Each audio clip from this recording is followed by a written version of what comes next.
Coworkers called her fat leftover after 30, unaware she acquired $55 million company shares. "You're like the fat leftover pizza nobody wants," Marcus announced to the entire office party, targeting the quiet woman in the corner cubicle. Vanessa's cruel laughter echoed as Amara excused herself to the bathroom, tears streaming down her face. But as she dialed her husband's number with shaking fingers, none of her tormentors realized they'd just destroyed the wife of their CEO, the woman who secretly owned their paychecks, their jobs, and their futures. If you're enjoying this story, click subscribe, like this video, and comment what time it is that you're watching this video. Now, let's get back to the story. March 15th, 2019. The late afternoon sun cast long shadows across the marble floors of the Sterling penthouse, 30 stories above Manhattan's relentless pulse.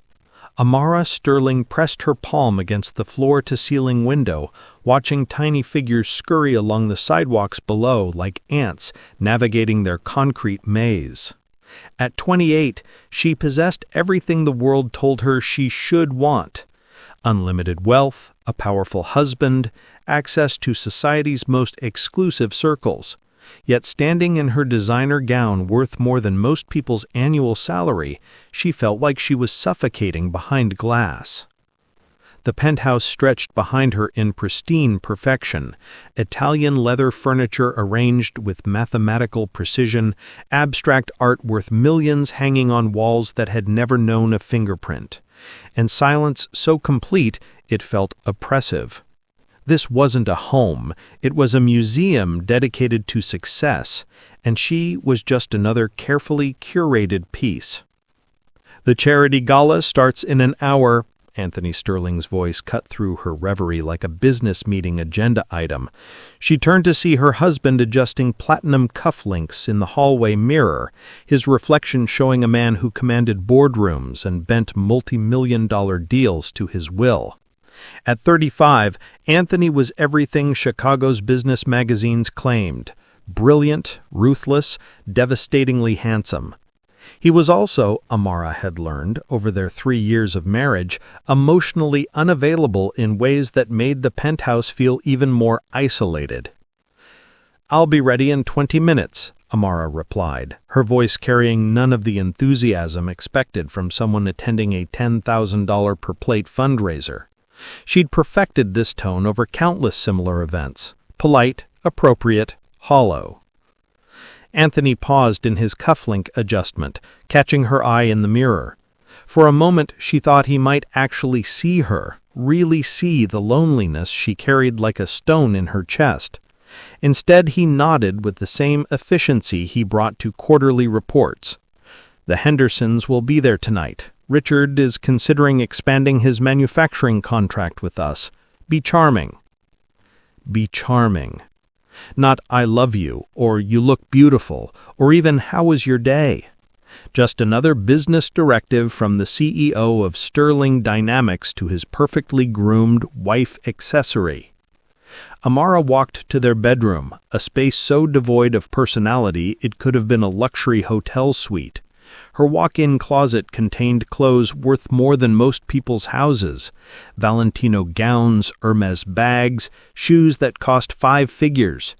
She selected a black Oscar de la Renta dress knowing it would photograph well for the society pages and signal the appropriate level of wealth and taste. As she applied her makeup with practiced precision, Amara caught sight of her reflection and barely recognized the woman staring back at her. When had her eyes become so empty? When had her smile become so automatic, so devoid of genuine joy? She remembered the young woman who'd fallen in love with Anthony Sterling 4 years ago, a graduate student working on her MBA who'd been swept off her feet by his intelligence and ambition. That woman had dreams, opinions, fire in her belly. This woman felt like a beautiful ghost haunting someone else's life. The charity gala unfolded exactly as Amara had predicted. The ballroom at the Four Seasons gleamed with crystal and candlelight, filled with Chicago's elite in their finest attire. Conversations revolved around stock portfolios, vacation homes in the Hamptons, and children being groomed for Ivy League acceptances. Amara smiled and nodded and made appropriate responses while feeling like she was watching the evening from behind bulletproof glass. "Amara, darling," Patricia Henderson approached with the predatory smile of someone who collected social connections like trophies. "You look absolutely stunning. That dress is divine. Valentino?" "Oscar de la Renta," Amara corrected, accepting the air kisses that passed for affection in their circles. "Of course, I should have known. You have such exquisite taste. Richard was just telling me about the expansion proposal with Sterling Dynamics. How exciting for you and Anthony." Amara nodded politely while internally screaming. She knew nothing about any expansion proposal because Anthony discussed business with his wife only when it served his purposes. She was expected to smile, look beautiful, and help him secure deals through her charm, but never to actually participate in the decisions that shaped their lives. The evening continued its predictable trajectory. Anthony delivered a speech about corporate responsibility that earned polite applause, while Amara stood beside him like an ornamental pillar. During dinner, she listened to conversations about private jets and European art auctions, while mechanically consuming a meal she couldn't taste. When the dancing began, Anthony spun her around the floor with the same technical precision he brought to everything else, leading her through the motions of intimacy without any actual connection. It was during the third dance that Amara's carefully constructed composure began to crack. She watched the other couples, some genuinely in love, others playing the same performance she and Anthony had perfected, and felt a crushing wave of loneliness that nearly brought tears to her eyes. She was surrounded by hundreds of people and had never felt more alone in her life. "I need some air," she whispered to Anthony during a pause between songs. He glanced at his watch, a Patek Philippe worth more than most people's cars. The Hendersons wanted to discuss the manufacturing deal over drinks in 15 minutes. "Can you wait?" She couldn't. Amara slipped away from the ballroom and found herself on the hotel's rooftop terrace, the cool March air shocking her system after the stifling warmth of the party. Chicago sprawled below her in all directions, millions of lights representing millions of lives being lived with purpose, passion, struggle, joy, all the things her existence lacked. Her phone buzzed with a text from Anthony. "Where are you? Henderson is asking for you." Staring at that message, Amara felt something shift inside her chest, like a dam beginning to develop hairline cracks. She was 28 years old, brilliant, capable, and she was being treated like a prop in her own life. Her education from Northwestern meant nothing. Her opinions carried no weight. Her dreams had been buried under layers of designer clothes and charity obligations. The wind whipped her carefully styled hair across her face as she made a decision that would change everything. She wouldn't spend the next 50 years suffocating in golden chains, no matter how beautiful they might be. She needed to remember who she was beneath all the wealth and privilege. She needed to earn something, accomplish something, be someone in her own right. When she returned to the ballroom 20 minutes later, Anthony's jaw was tight with barely controlled irritation. "The Hendersons left," he said through his practiced smile. "Richard said they'll consider our proposal, but he seemed less enthusiastic than before." "I'm sorry," Amara replied, but for the first time in years, she wasn't.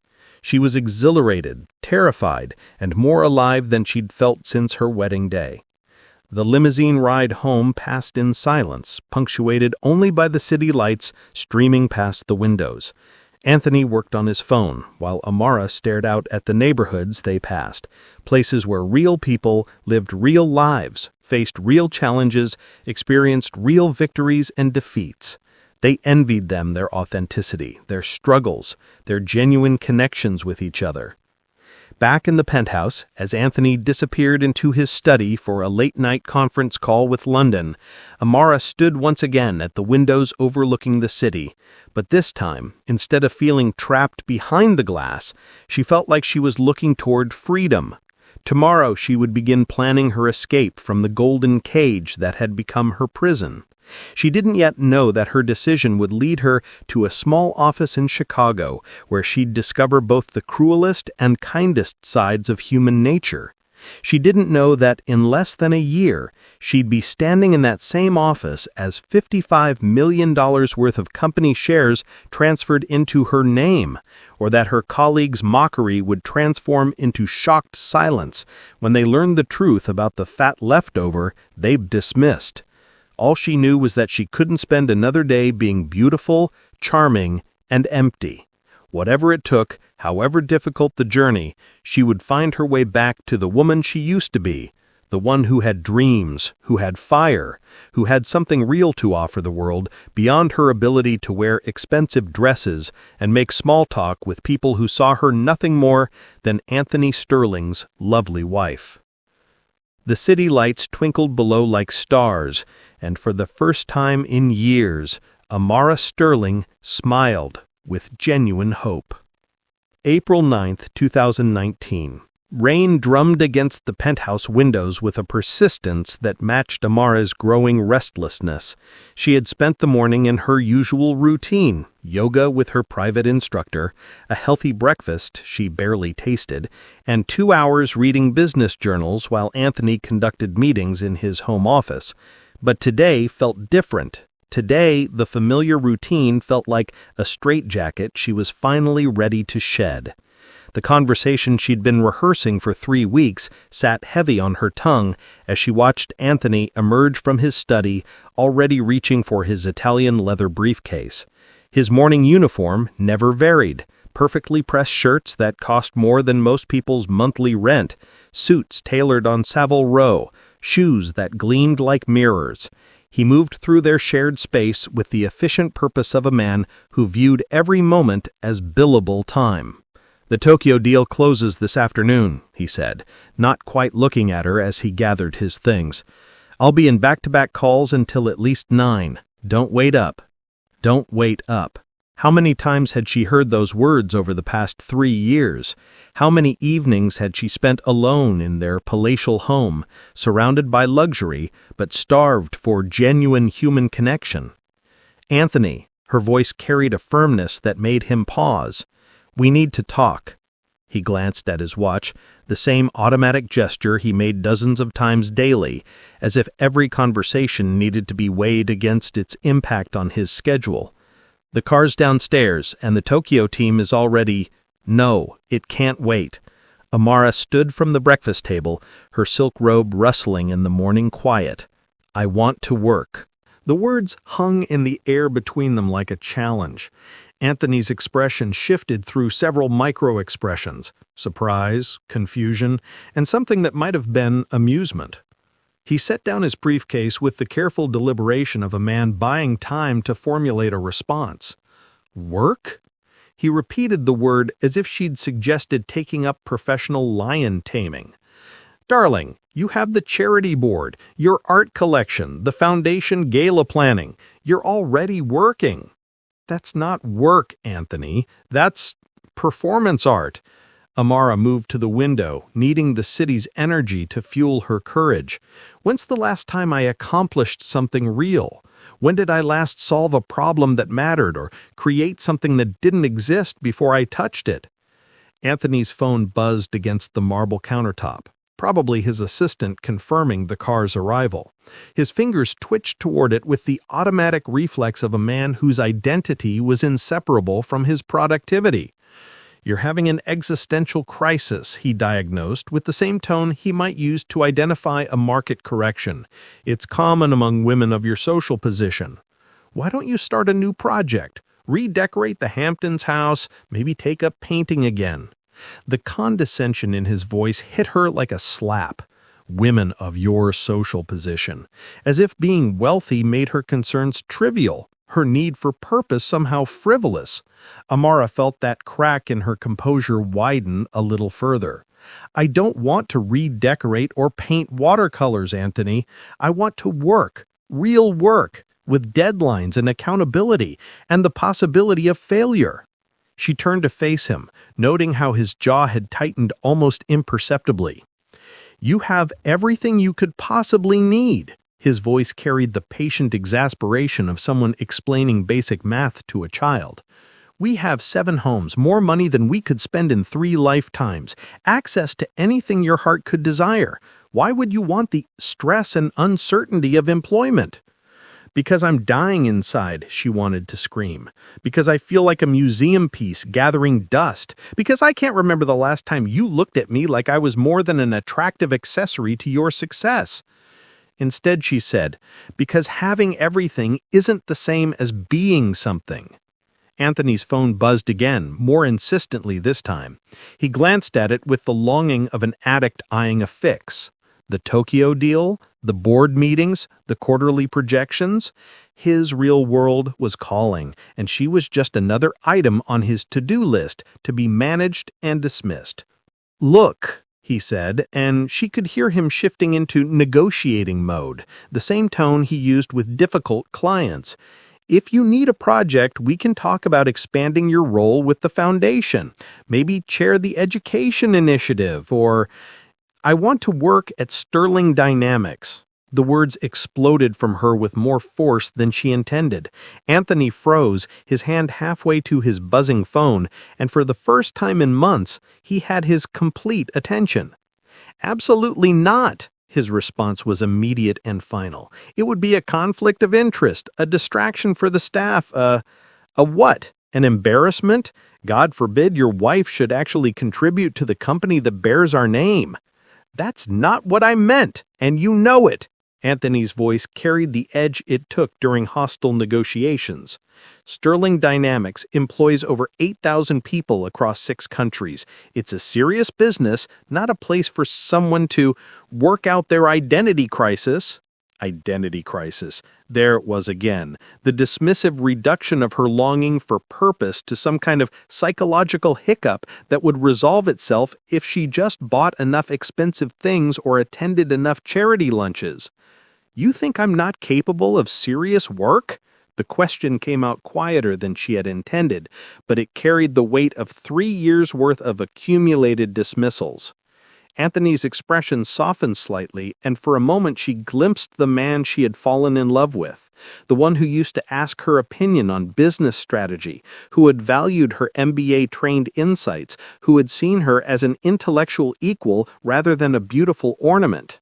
"It's not about capability, Amara. It's about appropriateness. You're the CEO's wife. How could you possibly have a normal employment experience when everyone knows who you are?" And there it was, the seed of an idea so audacious, it made her heart race with possibility. What if they didn't know? Anthony's phone had given up buzzing and started ringing. The Tokyo team, no doubt, wondering where their decisive leader had disappeared to. But Amara pressed on before he could answer it. "What if I worked somewhere they didn't know I was Amara Sterling?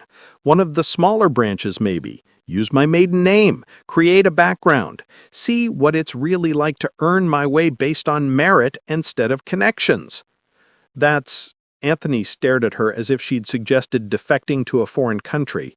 "That's impossible, impractical, potentially damaging to the company if it ever came out."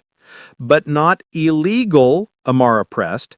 "And think about it from a business perspective. When's the last time you had genuine intelligence from the ground level? Real feedback from employees who aren't trying to impress the CEO's wife?" She could see the wheels turning behind his eyes. Anthony Sterling hadn't built a multi-billion-dollar empire by dismissing innovative approaches to problems, even when those approaches came from unexpected sources. His phone stopped ringing and immediately started again. "I need to take this call," he said, but his tone had shifted.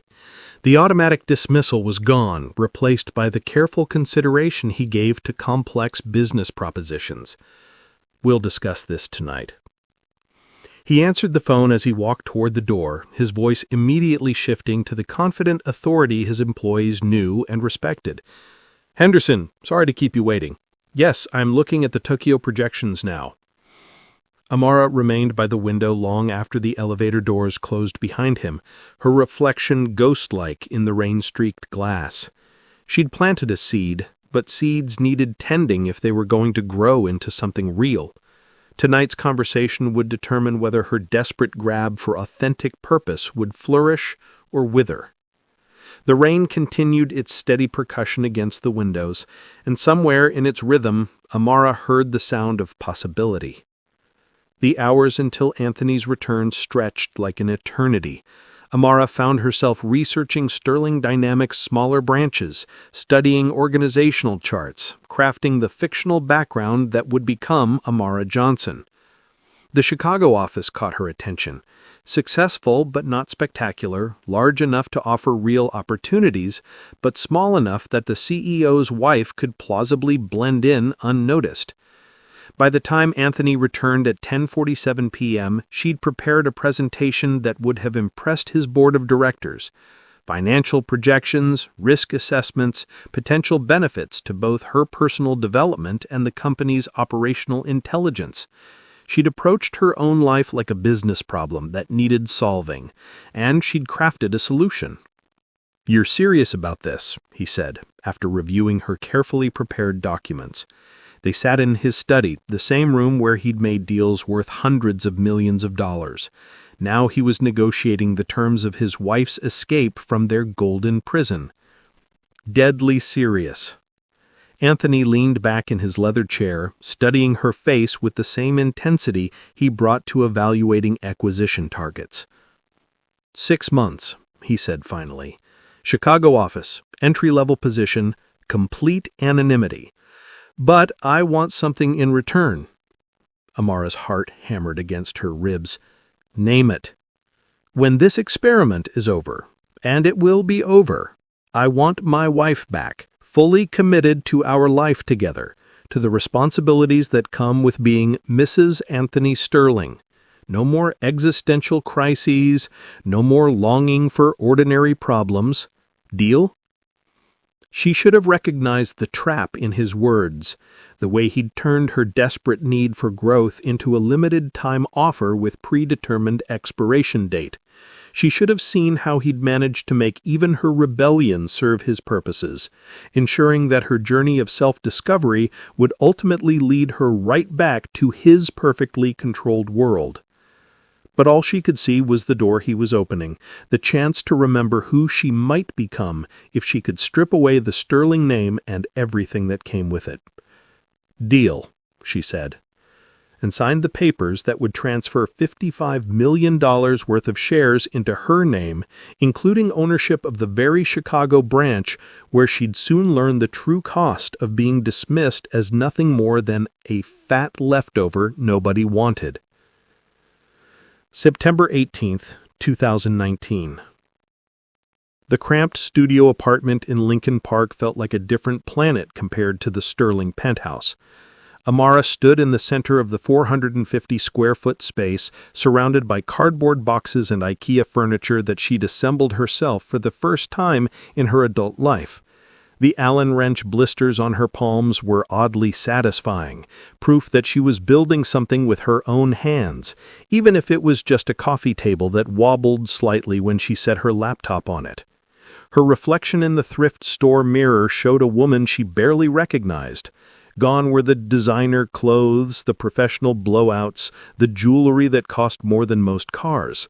Amara Johnson wore clothes from Target, styled her own hair into a simple ponytail, and carried a purse she'd bought at Marshall's for $23. The transformation was more than cosmetic, it was psychological surgery, cutting away layers of privilege to reveal whoever existed underneath. Remember, she whispered to her reflection, practicing for the 100th time. Amara Johnson, recent Northwestern graduate, marketing degree, parents died in a car accident when I was 21. No siblings. Moved to Chicago for a fresh start. The lies rolled off her tongue with increasing ease, each one a careful construction designed to explain any lingering traces of her former life. She'd studied her fictional biography with the same intensity Anthony brought to merger documents, understanding that a single slip could unravel everything.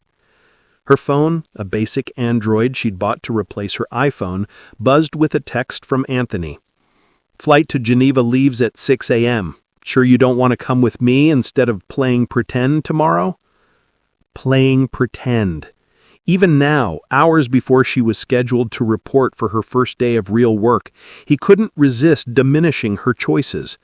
She typed back a response that felt like drawing a line in sand.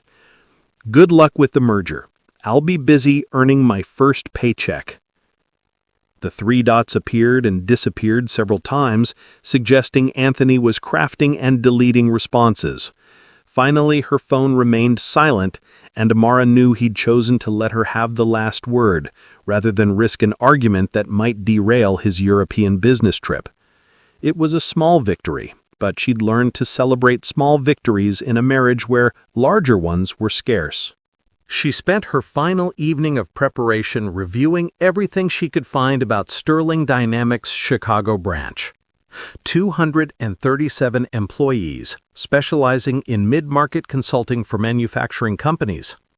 Decent profits, good employee retention, solid reputation. The kind of place where competent people did meaningful work without the pressure cooker intensity of the Manhattan headquarters. The branch manager was David Kim, a 42-year-old Northwestern alumnus who'd built the Chicago office from 12 employees to its current size over 8 years. His assistant manager was Marcus Chen, no relation to the cleaning lady she'd eventually meet, a rising star known for his aggressive sales tactics and sharp suits. The office manager, Vanessa Rodriguez, had started as a receptionist and worked her way up through determination and what the company newsletter diplomatically called strong interpersonal skills. As Amara studied their photos on the company website, she wondered what they'd think of her. Would they see potential, or just another entry-level hire trying to find her place in the corporate world? The uncertainty was terrifying and exhilarating in equal measure.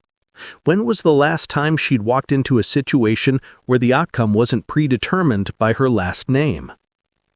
September 23, 2019. The Sterling Dynamics Chicago office occupied 3 floors of a gleaming downtown tower, its windows offering views of Lake Michigan that reminded Amara of the penthouse she'd left behind. But walking through the lobby at 8:15 a.m., clutching a coffee she'd bought from a street vendor instead of having it prepared by a private chef, she felt like an explorer setting foot on undiscovered territory. The elevator was crowded with people who looked tired, caffeinated, and purposeful.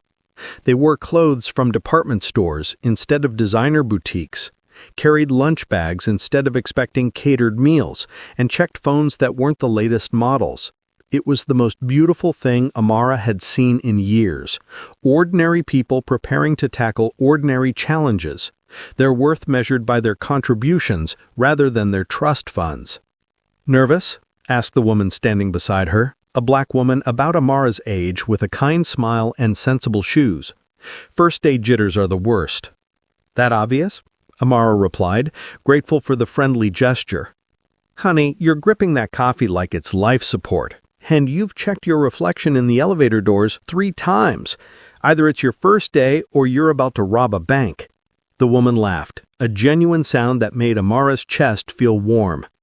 "I'm Jessica, by the way, accounting department, 3rd floor." "Amara, marketing, starting today." "Oh, you're working with Marcus then. Good luck with that." Jessica's expression shifted slightly, suggesting layers of meaning Amara didn't yet understand.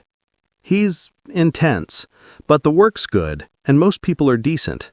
You'll figure it out." The elevator opened on the 2nd floor, and Amara stepped out into a maze of cubicles that buzzed with the energy she'd watched from 30 stories up but never experienced firsthand. Phones rang, keyboards clicked, conversations flowed, the symphony of productivity that had been completely absent from her previous life. "You must be Amara Johnson." A woman approached with the confident stride of someone who owned her territory. Vanessa Rodriguez was smaller than her photo suggested, but she compensated with perfect posture and makeup applied with military precision. "I'm Vanessa, office manager. Ready for your tour?" The next hour passed in a blur of introductions, policy explanations, and workspace assignments. Amara's cubicle was in the corner near a window, not the premium real estate, but not the worst spot either. Her computer was 3 years old but functional. Her phone had a direct line and voicemail. It was the most modest workspace she'd ever occupied, and she loved every square inch of it. "And here's where the magic happens," Vanessa announced as they approached a glass-walled office where a man in a perfectly tailored suit was gesturing emphatically during a phone call. "Marcus Chen, Assistant Marketing Director. He'll be your direct supervisor." Through the glass, Amara could see Marcus Chen in action. Early 30s, sharp features, expensive watch, the kind of aggressive confidence that either impressed clients or intimidated them into submission. He ended his call and emerged from his office with the fluid movement of a predator surveying his territory. "So you're the new marketing coordinator?" Marcus said, looking Amara up and down with an assessment that felt uncomfortably thorough. "Northwestern, right? Good school. Though I went to Kellogg myself, so I'm used to higher standards." The casual arrogance in his voice was so familiar it made Amara's skin crawl. She'd heard that same tone at countless charity galas and business dinners, the subtle put-down disguised as casual conversation designed to establish hierarchy through practiced diminishment. "I'm looking forward to contributing to the team," Amara replied, keeping her voice neutral despite the warning bells in her head. "We'll see." Marcus's smile didn't reach his eyes. "This isn't college, Johnson. Real clients, real deadlines, real consequences. Think you can handle that?" Before Amara could respond, an older Filipino woman appeared beside them pushing a cleaning cart. She moved with the quiet efficiency of someone who'd learned to be invisible, but her eyes were kind when they met Amara's. "Excuse me," she said softly, needing to access the trash can near Marcus's office. Marcus stepped aside with the barely concealed irritation of someone whose important conversation had been interrupted by the help. He didn't acknowledge the cleaning lady beyond moving out of her way, didn't thank her for the "excuse me," didn't seem to see her as anything more than a minor obstacle to navigate around.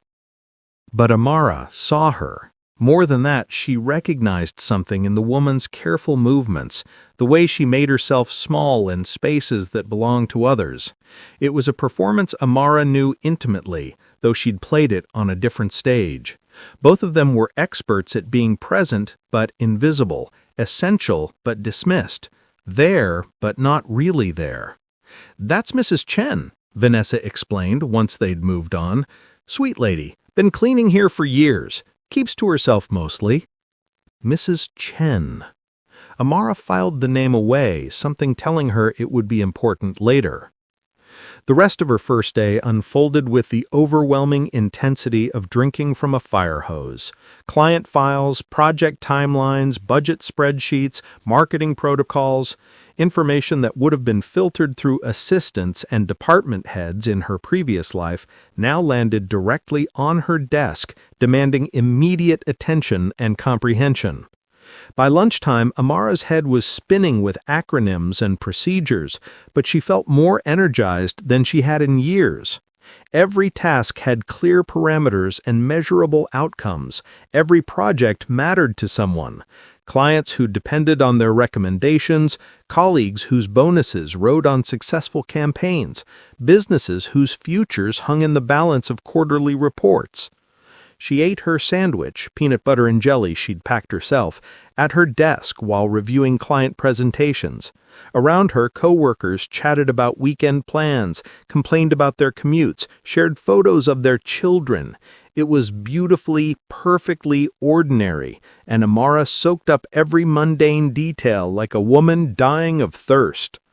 "Working lunch on your first day?" Marcus appeared beside her cubicle, his own lunch clearly catered from somewhere expensive. Eager to impress. I like that. Just remember, enthusiasm only gets you so far. Results are what matter here. Understood, Amara replied, noting how he'd managed to turn her work ethic into something vaguely pathetic. She was beginning to understand Jessica's warning about intensity. The afternoon brought her first real assignment, researching market trends for a potential client in automotive parts manufacturing. It was entry-level work, the kind of task that would have been delegated to junior analysts in Manhattan. But Amara attacked it with the focus of someone who finally had something to prove to herself. As the day wound down and colleagues began shutting down computers and gathering their things, Amara realized she'd forgotten to check her phone for hours. No messages from Anthony. He'd be in Geneva by now, negotiating deals worth more money than most countries' GDP. No calls from their housekeeper, personal trainer, or any of the service providers who manage the logistics of their privileged existence. She was just Amara Johnson, marketing coordinator, heading home to her studio apartment to heat up leftover pasta and review client files on her wobbling coffee table. It should have felt like a massive step backward, a voluntary exile from everything she'd worked to achieve. Instead, it felt like coming alive.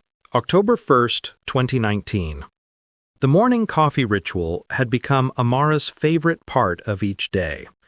Not because of the coffee itself. The office machine produced something that barely qualified as caffeinated liquid, but because of Mrs. Chen. Every morning at precisely 8:23 a.m., the elderly cleaning lady would appear beside Amara's cubicle with a steaming cup from the cafe 2 blocks away. "Good morning, dear," Mrs. Chen would say in her soft voice, setting down the cup with maternal care. "Vanilla latte, extra shot. Growing girl needs proper coffee." The first time it happened, Amara had tried to refuse, explaining she couldn't accept gifts from coworkers. But Mrs. Chen had fixed her with a look that reminded Amara of her own grandmother, equal parts gentle and immovable. "My daughter would be your age now," Mrs. Chen had explained, her eyes carrying a weight that suggested stories Amara wasn't ready to hear. "She would want someone to take care of you too." Would be. Past tense. The grief in those 2 words made Amara's chest tighten with recognition. She'd lost her own parents when she was 21, not in the fictional car accident from her cover story, but to a plane crash that had thrust her into an inheritance she'd never wanted and a loneliness that money couldn't cure. Perhaps that shared understanding of loss was why Mrs. Chen's kindness felt so precious, why Amara looked forward to those brief morning interactions more than any business meeting or client presentation. "You know she's not supposed to do that," Vanessa mentioned on this particular morning Tuesday, nodding toward Mrs. Chen's retreating figure. "Fraternizing with staff is against cleaning crew protocols. I should report it." Amara's hand tightened around the coffee cup, its warmth suddenly feeling fragile. "It's just coffee, Vanessa. She's being kind." "Kind doesn't pay the bills, honey." Vanessa's smile carried the sharp edge of someone who'd clawed her way up from receptionist and wasn't about to let sentiment soften her hard-earned authority. Professional. The word had become a weapon in Vanessa's vocabulary, something she wielded to justify small cruelties disguised as policy enforcement. Amara was learning that office politics could be just as brutal as the boardroom power plays she'd witnessed from the penthouse, but with lower stakes and higher personal investment. "I'll handle it," Amara lied, knowing she'd do no such thing. Mrs. Chen's coffee was the only genuine warmth in her increasingly complex workplace dynamics, and she wasn't about to sacrifice it to satisfy Vanessa's need for control. The morning team meeting unfolded with its usual blend of productivity and performance. Marcus commanded the conference room like a general addressing troops, his expensive suit and practiced confidence making everyone else look slightly underdressed and uncertain. Today's topic was the Henderson Manufacturing account, a potential client worth $2.3 million in annual consulting fees. "I need market analysis by Thursday," Marcus announced. his gaze sweeping across the assembled marketing team before landing on Amara. "Johnson, you'll take point on competitive positioning. Think you can handle something that important, or should I give it to someone with more experience?" The question hung in the air like a challenge, and Amara felt the weight of her colleague's attention. In her previous life, she would have delegated such work to a team of analysts while focusing on strategic oversight. Now, she was the analyst, and failure would reflect directly on her competence rather than her staff's performance. "I can handle it," she replied, meeting Marcus's skeptical stare with quiet confidence.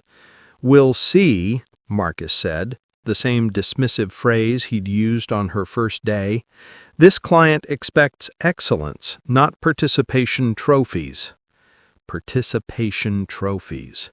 The casual cruelty of the phrase made several team members shift uncomfortably in their chairs, but nobody challenged it directly. Amara was beginning to understand the toxic ecosystem Marcus had cultivated, a workplace where fear masqueraded as motivation and insults passed for leadership. After the meeting, as Amara gathered her notes and prepared to dive into research, Jessica from accounting appeared beside her cubicle with a sympathetic expression. "Don't let him get to you," Jessica said quietly, glancing around to ensure they weren't overheard. "Marcus treats everyone like that until they prove themselves.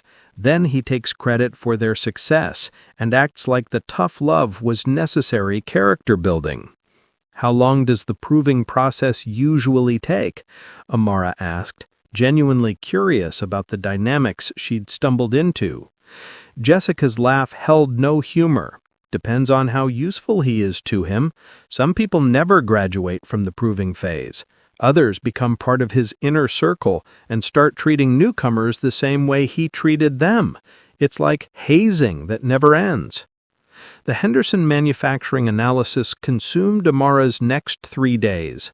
She threw herself into the research with an intensity that surprised her colleagues and satisfied something deep in her soul.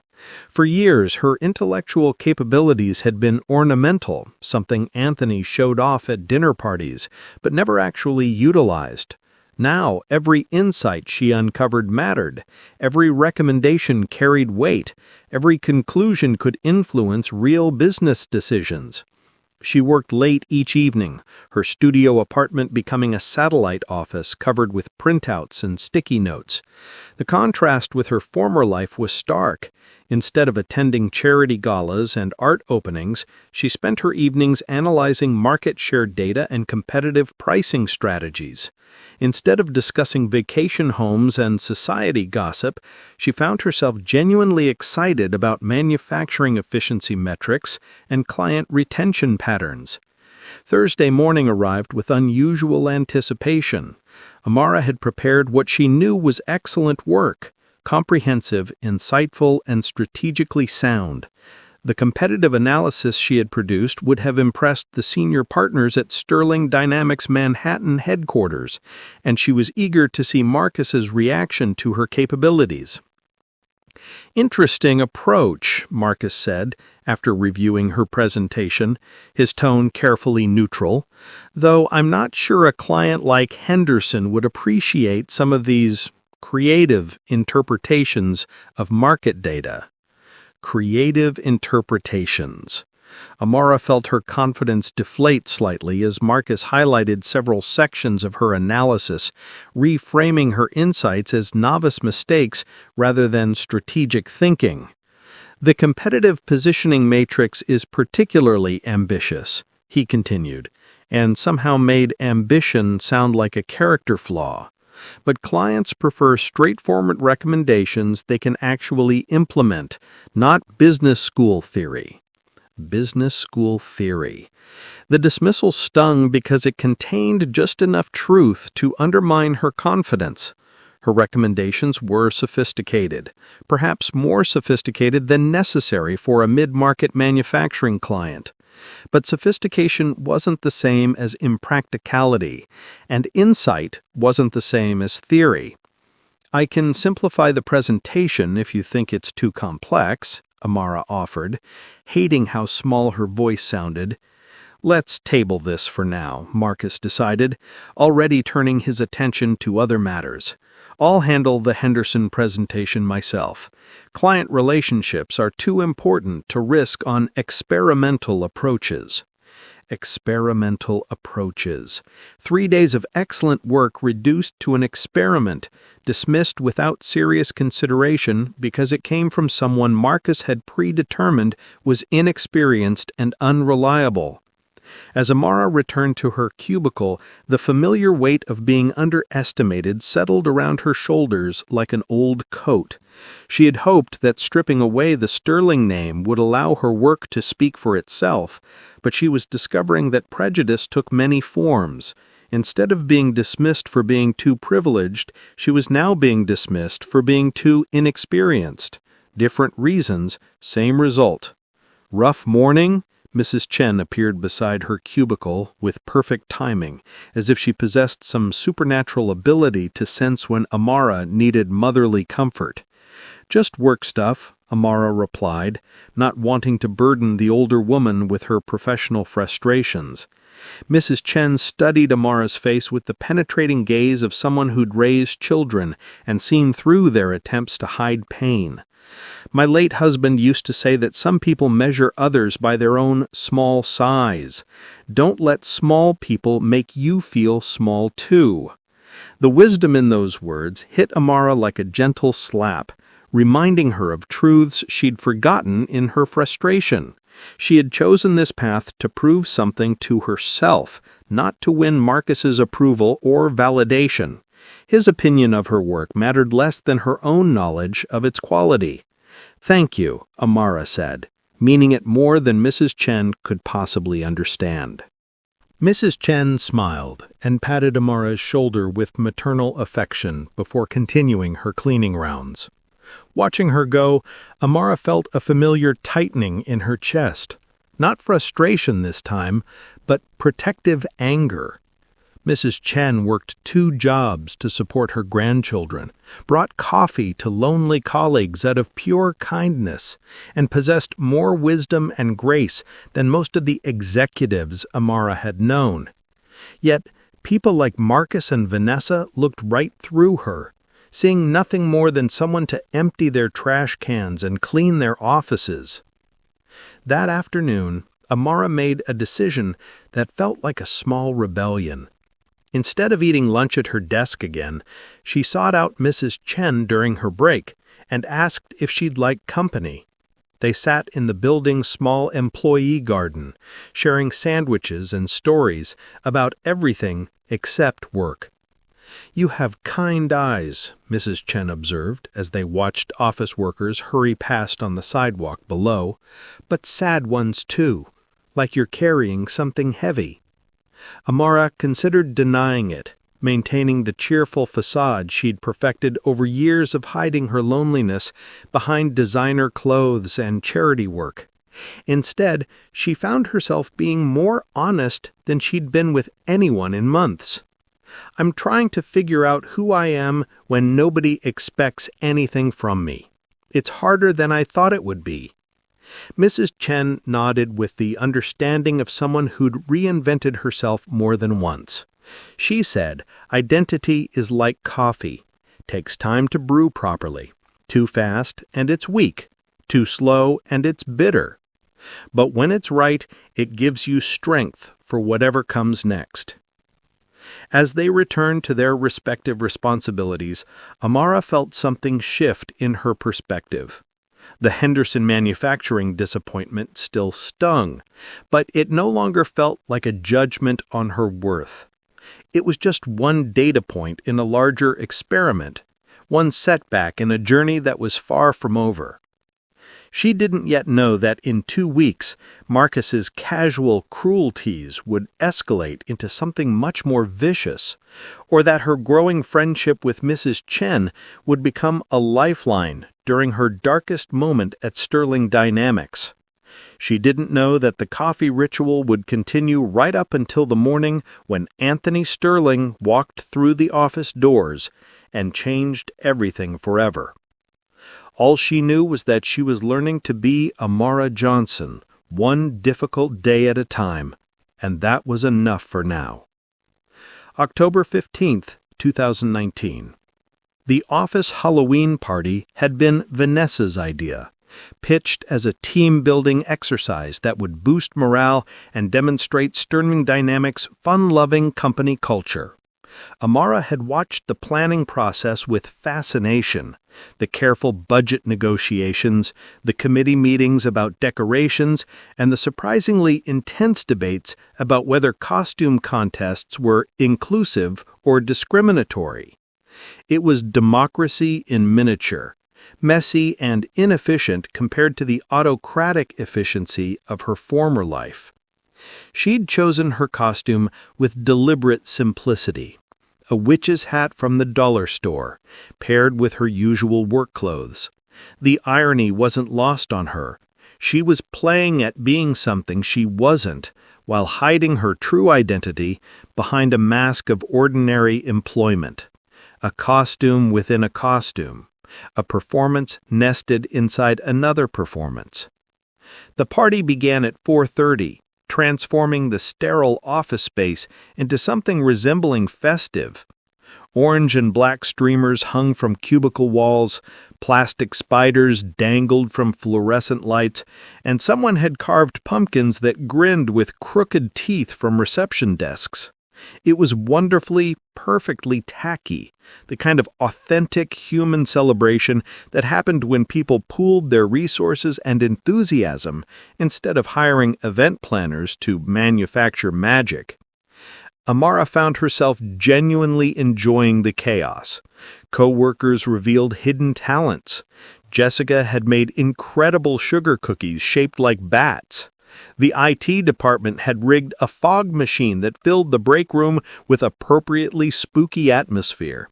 And even the most reserved accountants were laughing as they bobbed for apples in a plastic tub someone had borrowed from their children's playroom. Having fun? Mrs. Chen appeared beside her, dressed as an angel, complete with cardboard wings covered in silver glitter. The costume was clearly homemade, probably crafted with her grandchildren's help, and it was more beautiful than any designer outfit Amara had ever worn.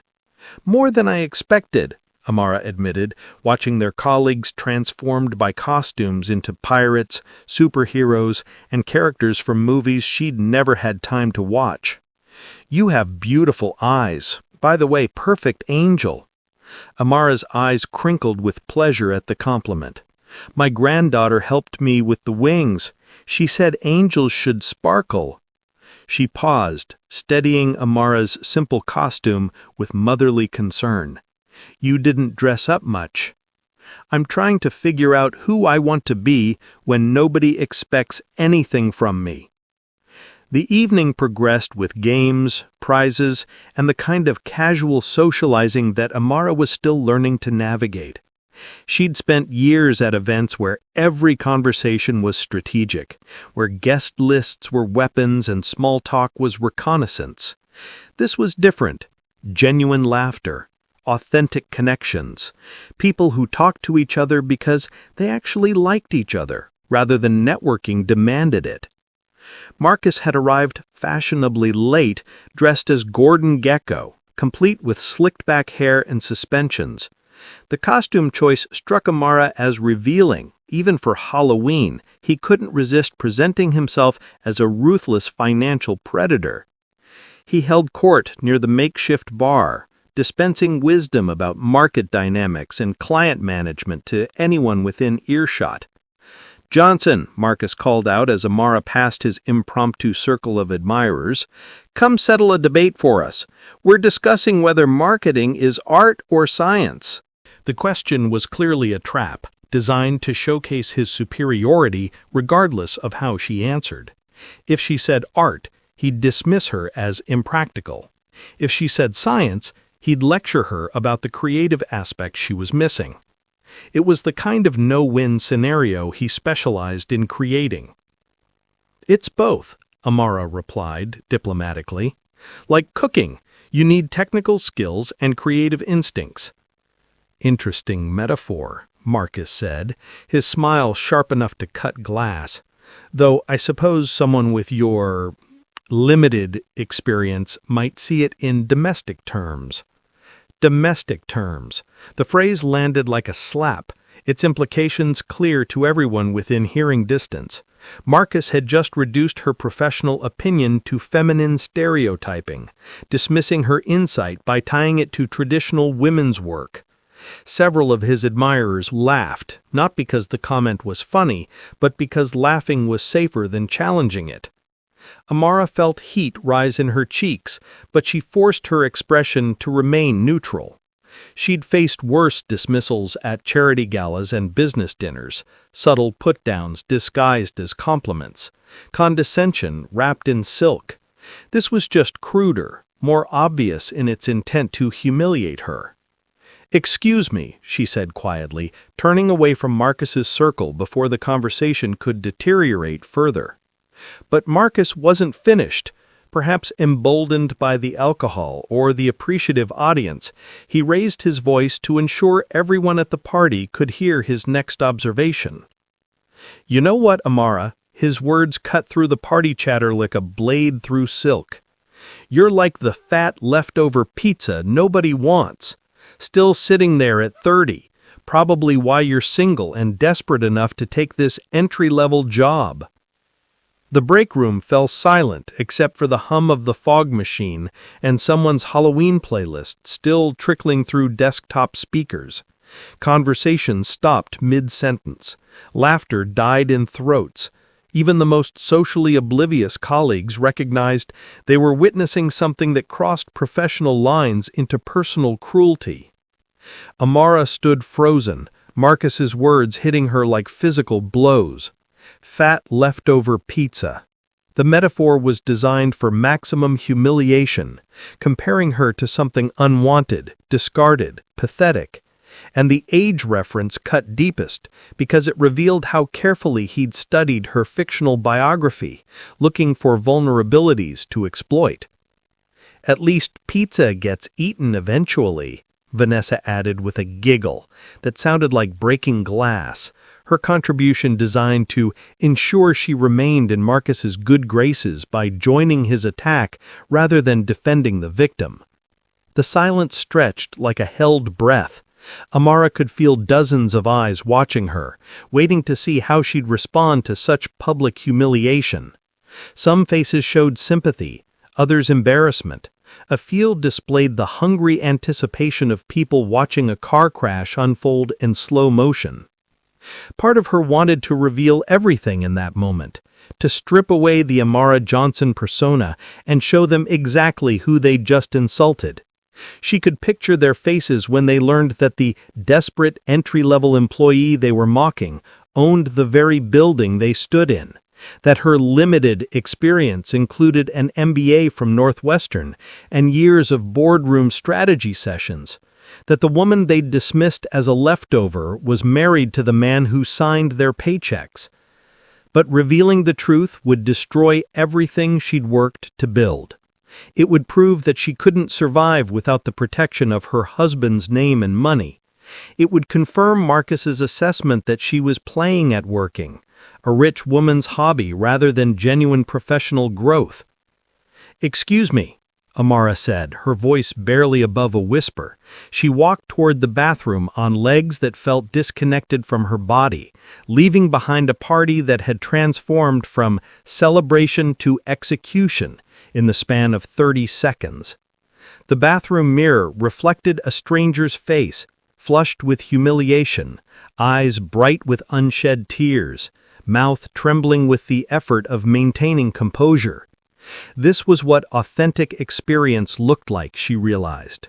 Not the polite dismissals and subtle condescensions of her former life, but raw cruelty delivered in front of witnesses who were too shocked or scared to intervene. Her phone felt heavy in her hands as she dialed Anthony's number, knowing he was probably in meetings, but needing to hear his voice, to remember that she had somewhere else to go if this experiment became unbearable. "Amara?" Anthony's voice carried concern even through the international connection. "What's wrong?" "I want to come home," she whispered, the words escaping before she could stop them. "I can't do this anymore. The tears came then, 3 weeks of accumulated stress and loneliness pouring out in ragged sobs. "Who hurt you?" Anthony's voice shifted to something dangerous, protective in a way she hadn't heard since their early dating days. "Tell me what happened, and I'll handle it." Handle it. With phone calls and consequences, with the kind of executive power that could end careers and destroy reputations. It would be so easy to let him fix this, to retreat behind the shield of sterling wealth and influence. But accepting rescue would mean admitting defeat, acknowledging that she couldn't survive in the real world without her husband's protection. "I'm okay," she lied, wiping away tears with rough paper towels that scraped against her skin. She ended the call before he could argue, before his concern could weaken her resolve. In the mirror, the stranger's face looked back at her with red eyes and smeared makeup, but also with something that might have been determination. When she returned to the break room, the party had resumed its forced festivity, but the atmosphere had changed. Conversations were quieter, laughter more restrained. Several colleagues nodded at her with sympathy or embarrassment, acknowledging what had happened without directly addressing it. Mrs. Chen appeared beside her as if summoned by maternal instinct, pressing a cup of punch into Amara's hands with gentle insistence. "Some people," Mrs. Chen said quietly, her angel wings catching the office lighting, "they try to make others small because they feel small inside. But you are not small, dear. You just haven't learned how big you really are." The wisdom in those words settled around Amara like armor, protection against the poison Marcus had tried to inject into her sense of self-worth. She wasn't leftover pizza, or desperate, or pathetic. She was a woman learning to define herself by her own standards rather than other people's opinions. Marcus held court for the rest of the evening, basking in the attention his cruelty had generated, but Amara noticed something he probably missed. The quality of that attention had changed. His admirers still laughed at his jokes, but the laughter sounded hollow. They still sought his approval, but their eyes held wariness along with ambition. By attacking her so publicly, so viciously, Marcus had revealed something ugly about himself that couldn't be hidden behind expensive suits and professional success.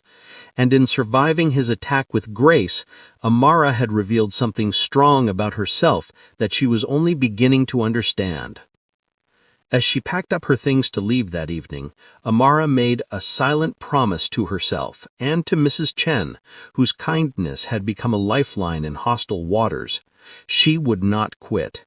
She would not run home to safety. She would stay and learn and grow, transforming Marcus's attempt to break her into fuel for becoming unbreakable. She had no way of knowing that in exactly 4 months, Anthony would walk through those same office doors and turn her private victory into public vindication. She couldn't foresee that Marcus's cruelty would become the catalyst for transformation that extended far beyond her own personal growth. All she knew was that she had survived the worst thing that had happened to her since arriving in Chicago, and she was still standing. That had to count for something. October 30th, 2019. 2 weeks had passed since the Halloween party, and the office had settled into an uncomfortable new normal. Marcus pretended the incident had never happened, continuing his casual cruelties with the confidence of someone who'd faced no consequences for public humiliation. Vanessa maintained her territorial smile, treating Amara with the same surface-level politeness she showed everyone she considered beneath her notice. Most colleagues had returned to their routines, the Halloween incident becoming just another piece of office gossip to be whispered about and gradually forgotten. But Mrs. Chen remembered. Every morning she appeared at Amara's cubicle with coffee and quiet companionship. Every afternoon, she found reasons to linger near Amara's workspace, emptying trash cans that didn't need emptying, dusting surfaces that were already clean, creating small moments of connection that felt like lifelines. Her presence became a reminder that kindness existed in spaces where cruelty seemed to flourish. "You're stronger than you know," Mrs. Chen said on this particular Wednesday morning, setting down the usual vanilla latte with an extra shot. "My grandmother used to say that flowers grow best in the darkest soil." Amara looked up from her computer screen, where she'd been reviewing market research for a client Marcus would probably dismiss as amateur work. "Some days I'm not sure I'm growing. Feels more like I'm just surviving." "Surviving is growing," Mrs. Chen replied, with the matter-of-fact wisdom of someone who'd survived more than her share of difficulties. "Every day you don't break is a day you get stronger. Every day you choose to stay is a day you choose yourself over fear." Choose yourself over fear. The phrase resonated in Amara's chest like a struck bell, reverberating with truth she was still learning to accept. For 3 years of marriage, she'd chosen fear over growth, safety over authenticity, the comfortable prison of wealth over the uncertain freedom of self-discovery. Coming to Chicago had been her first real act of choosing herself, and every day she remained Amara Johnson instead of fleeing back to the protection of being Mrs. Anthony Sterling was another small victory in that ongoing choice. "Tell me about your granddaughter," Amara asked, wanting to shift the conversation away from her own struggles toward something that brought light to Mrs. Chen's eyes. "The one who helped with your angel wings." Mrs. Chen's face transformed, years melting away as she described her 8-year-old granddaughter's artwork, her questions about everything from dinosaurs to mathematics, her dreams of becoming an astronaut or a veterinarian, or possibly both. The love in her voice was so pure it made Amara's chest ache with recognition of what she'd been missing in her own life. Genuine connection, uncomplicated affection, the joy of caring about someone else's dreams more than your own ambitions. "She wants to meet you someday," Mrs. Chen mentioned casually as she prepared to continue her cleaning rounds. "Says anyone who makes her Lola smile so much must be very special." Lola, the Filipino word for grandmother. Amara tucked the word away like a gift, another piece of Mrs. Chen's world shared in trust and friendship. The idea that this remarkable woman's granddaughter had heard enough about her to be curious about meeting her felt like an honor she hadn't earned yet but desperately wanted to deserve. That afternoon brought unexpected validation in the form of David Kim, the branch manager. He approached Tamara's cubicle with the slightly awkward manner of someone who usually communicated through email and formal meetings rather than casual conversation. "Johnson, do you have a minute?" he asked, glancing around to ensure they wouldn't be overheard. "I wanted to talk to you about the Henderson manufacturing analysis."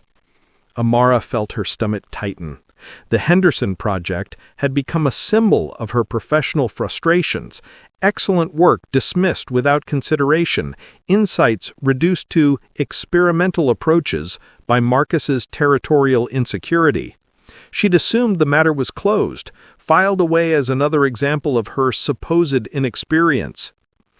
"I know Marcus decided to handle the presentation himself," David continued, his voice carrying subtle diplomatic weight.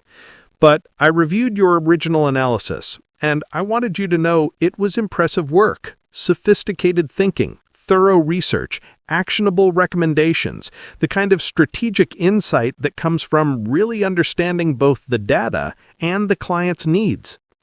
The praise hit Amara like sunshine after weeks of clouds. Someone in authority had actually read her work, evaluated it on its merits, and found it worthy of recognition. More than that, David's use of the word sophisticated felt like direct pushback against Marcus's dismissive characterization of her approach as overly theoretical. "Thank you," Amara managed, trying to keep the relief out of her voice. "That means a lot coming from you." "I've been watching your work over the past month," David said, his tone shifting to something more mentoring than supervisory. You have good instincts, strong analytical skills, and a perspective that's valuable to our team. Don't let anyone convince you otherwise. Don't let anyone convince you otherwise. The message was clear without being explicitly stated. David had witnessed or heard about Marcus's treatment of her, and he was offering subtle support without directly undermining his assistant manager's authority. It was office politics at its most delicate, but it was also leadership at its most humane. After David returned to his office, Amara sat staring at her computer screen with a mixture of vindication and frustration. Her work was good, apparently even impressive by professional standards, but if David recognized her capabilities, why wasn't she being given opportunities to demonstrate them? Why was Marcus still treating her like an incompetent intern who needed constant supervision and correction? The answer came during that afternoon's team meeting, where Marcus announced the newest client acquisition with his usual theatrical flair: Peterson Electronics. He clicked through slides that detailed the manufacturing client, worth $1.8 million annually. They need a complete market positioning strategy, competitive analysis, and brand refresh. High visibility project, significant client expectations, no room for amateur hour. Amateur hour. The phrase was clearly directed at Amara, a reminder of her supposed place in the office, despite David's private praise of her capabilities. I'll be taking lead on this project personally, Marcus continued, with support from our senior team members. Johnson, you can handle data entry and research assistance. Good learning experience for someone at your level. Data entry and research assistants, the professional equivalent of being asked to sharpen pencils while the adults handled important work. Amara felt familiar heat rise in her cheeks, but this time it wasn't humiliation, it was anger. Clean, focused, productive anger that cut through weeks of accumulated frustration like a laser through fog. She was tired of being underestimated, tired of having her insights dismissed as theoretical when they were actually strategic, tired of being relegated to entry-level busywork when she was capable of senior-level analysis. Most of all, she was tired of accepting other people's limitations as the boundaries of her own potential. Actually, Amara said, her voice carrying a confidence that surprised even her, I'd like to propose an alternative approach to the Peterson project. The conference room fell silent. Marcus's expression shifted from theatrical confidence to sharp attention, recognizing a challenge to his authority. Other team members looked back and forth between Amara and Marcus like spectators at a tennis match, uncertain whether they were about to witness professional development or career suicide. Alternative approach? Marcus's tone could have frozen coffee. Johnson, I don't think you understand the complexity of a project like this. Peterson Electronics isn't some small-time manufacturer looking for basic consulting. This is sophisticated work requiring years of experience and proven results, which is exactly why they deserve sophisticated analysis rather than cookie-cutter solutions, Amara replied, meeting his gaze without flinching. I've spent the last 2 weeks studying their industry position, and I have insights that could differentiate our approach from their previous consultants. The audacity of her statement rippled through the room like a dropped stone. Junior employees didn't challenge senior managers in open meetings. Entry-level coordinators didn't claim to have insights that differed from established approaches. Amara Johnson, the woman they dismissed as desperate and inexperienced, was acting like someone who belonged in strategic conversations. Insights, Marcus repeated, making the word sound like something distasteful. Based on 2 weeks of studying an industry you've never worked in, for a client you've never met, in a market you've never analyzed professionally. Each phrase was designed to expose her presumption, to remind everyone in the room of her supposed limitations. But instead of deflating Amara's confidence, Marcus's attack only strengthened her resolve. She'd spent years being dismissed for being too privileged, and now she was being dismissed for being too inexperienced. The reasons changed, but the pattern remained the same. People who felt threatened by her capabilities would always find ways to minimize them. "You're right," Amara acknowledged, her voice steady despite the trembling in her hands. "I don't have years of industry experience. I haven't managed dozens of similar clients. I don't have the proven track record you're referring to." Marcus's smile suggested he thought he'd won, that her acknowledgement of inexperience was surrender disguised as diplomacy. "But what I do have," Amara continued, "is fresh perspective, unencumbered by assumptions about how things have always been done. I have analytical skills trained to see patterns that experience might miss. And I have hunger to prove myself unmeaningful work rather than settling for data entry and research assistance." The words hung in the air like a gauntlet thrown down between them. Amara had just transformed Marcus's attempt to humiliate her into a declaration of professional intent, turning her supposed weaknesses into potential strengths. David Kim, who had been silent throughout the exchange, cleared his throat diplomatically. "Why don't you put together a preliminary proposal, Johnson, something we can review alongside the conventional approach? Competition breeds excellence, after all." Competition breeds excellence. David had just given Amara permission to compete directly with Marcus for strategic leadership of a major client project. It was an unprecedented opportunity and a terrifying responsibility. If she succeeded, it would establish her credibility beyond question. If she failed, it would confirm every dismissive comment Marcus had ever made about her capabilities. "I'll have something ready by Friday," Amara promised, already mentally organizing the analysis that would either make or break her professional reputation in Chicago. As the meeting dissolved and colleagues returned to their cubicles, Amara remained seated for a moment, processing what had just happened. She'd challenged authority, claimed expertise she wasn't sure she possessed, and committed herself to proving capabilities that existed more in potential than demonstrated reality. It was the most terrifying and exhilarating professional moment of her life. Mrs. Chen appeared beside her cubicle an hour later, carrying 2 cups of coffee instead of 1. She settled into the visitor's chair with the comfortable ease of someone who'd earned the right to maternal concern. "Heard you had an interesting meeting," she said, offering Amara one of the cups. "Office gossip travels fast around here." "I might have overcommitted myself," Amara admitted, accepting the coffee gratefully.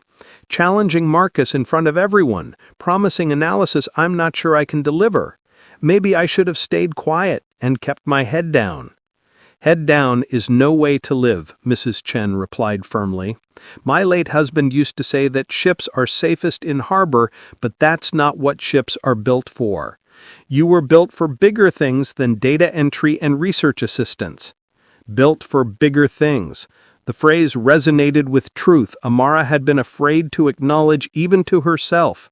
She wasn't content with safety and small victories.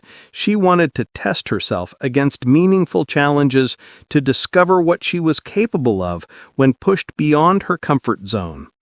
"What if I fail?" Amara asked, voicing the fear that had been growing in her chest since David Kim gave her permission to compete.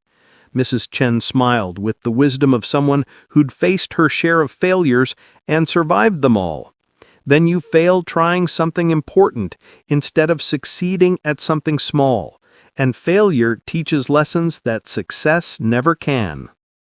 That evening, Amara worked until nearly midnight. Her studio apartment transformed into a research center, covered with printouts, charts, and analysis frameworks. She was no longer just Amara Johnson, entry-level marketing coordinator trying to survive office politics. She was a strategist preparing for the most important professional challenge of her life. She had 4 days to prove that the woman Marcus had dismissed as leftover pizza was actually capable of sophisticated thinking that could win multi-million-dollar clients. 4 days to demonstrate that fresh perspective could compete with established experience. 4 days to choose herself over fear in the most public way possible. As she fell asleep surrounded by Peterson Electronics research, she dreamed of flowers growing in dark soil, of ships leaving safe harbors for unknown horizons, and of the moment when she would finally prove to herself and everyone watching exactly what she was capable of accomplishing. November 8, 2019. The Peterson Electronics presentation was scheduled for 2 p.m. on a Thursday that felt like Judgment Day. Amara had spent the previous week working 18-hour days, transforming her studio apartment into a war room of competitive analysis, market research, and strategic frameworks. Empty coffee cups formed archaeological layers on her kitchen counter, while her dining table disappeared beneath printed reports, sticky note matrices, and hand-drawn charts that mapped Peterson's competitive landscape with surgical precision. She'd called in sick Wednesday to put finishing touches on her presentation, knowing that showing up to the office would invite sabotage attempts from Marcus or dismissive comments from Vanessa that might undermine her confidence. Instead, she spent the day in isolation, rehearsing her arguments until they flowed like water, anticipating every possible objection until her responses became automatic. Thursday morning brought Mrs. Chen to her cubicle with coffee and something else, a small wrapped package tied with ribbon that had clearly been salvaged from previous gift-giving occasions. "From my granddaughter," Mrs. Chen explained, settling the package beside Amara's keyboard. "She wanted you to have something for good luck today." Inside the wrapping was a small plastic figurine, Wonder Woman in miniature, her lasso of truth gleaming under the office fluorescent lights. A note in careful 8-year-old handwriting read, "For Tita Amara, because Lola says you're a superhero who just hasn't put on her costume yet. Love, Sophia." Tita, the Filipino word for aunt, extended to family friends as a term of affection and respect. The casual intimacy of the title hit Amara like an unexpected hug, reminding her that whatever happened in today's presentation, she'd already won something more valuable than client approval. She'd earned the love of a child she'd never met, and the protective affection of a woman who saw strength in her that she was still learning to recognize in herself. "Tell Sophia I'll keep Wonder Woman on my desk always," Amara promised, positioning the figurine where she could see it during the presentation. "And thank you for raising such a wise little girl." Mrs. Chen's eyes crinkled with maternal pride. "She gets the wisdom from her Lola," she said with mock seriousness. "The superhero dreams are all her own." The morning crawled by with the sluggish pace of water dripping from a broken faucet. Marcus held court in the break room discussing his Peterson strategy with anyone willing to listen, a conventional approach emphasizing Sterling Dynamics' established track record and proven methodologies. Safe, predictable, exactly what clients expected from consulting firms of their caliber. "Experience trumps experimentation every time," Marcus announced loudly enough to ensure Amara heard him. "Peterson wants results, not business school theory disguised as innovation." Business school theory, the same dismissive phrase he'd used to undermine her Henderson analysis, now deployed as a preemptive strike against whatever she might present. But this time, instead of deflating her confidence, Marcus's condescension only strengthened her resolve. She wasn't presenting theory. She was presenting insight that could transform Peterson's market position if they were brave enough to embrace it. David Kim appeared at her cubicle at 1:45, his expression carrying the careful neutrality of someone managing competing personalities while maintaining professional harmony. "Are you ready for this?" he asked, though his tone suggested he was asking himself the same question. "More than ready," Amara replied, gathering her materials with steady hands despite the hurricane of anticipation in her chest. The conference room had been arranged like a courtroom, with Marcus at one end presenting his conventional wisdom and Amara at the other offering her alternative vision. The Peterson Electronics team sat along one side. CEO Rebecca Peterson, a sharp-eyed woman in her 50s who'd built her company from startup to industry leader through calculated risk-taking, and her marketing director, Jake Morrison, whose expression suggested skepticism about consulting firms in general. Marcus went first, delivering a polished presentation that emphasized Sterling Dynamics' history of successful client outcomes. His slides were professionally designed, his delivery confident and smooth, his recommendations solid if uninspiring. Incremental improvements to existing strategies, optimization of current market positioning, cost-effective solutions that promised steady growth without significant risk.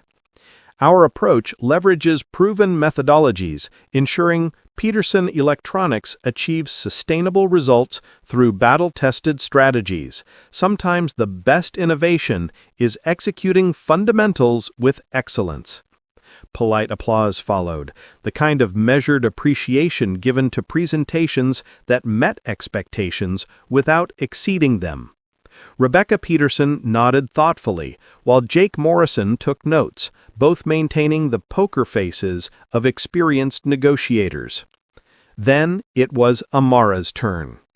She stood at the front of the conference room with Wonder Woman tucked discreetly in her jacket pocket, feeling the weight of everyone's attention like physical pressure. David Kim watched with cautious optimism. Marcus observed with barely concealed hope that she'd confirm his assessments of her inexperience. The Peterson team evaluated her with the clinical interest of people who'd seen countless consultants promise transformation and deliver incremental improvement. Peterson Electronics stands at an inflection point, Amara began, clicking to her first slide.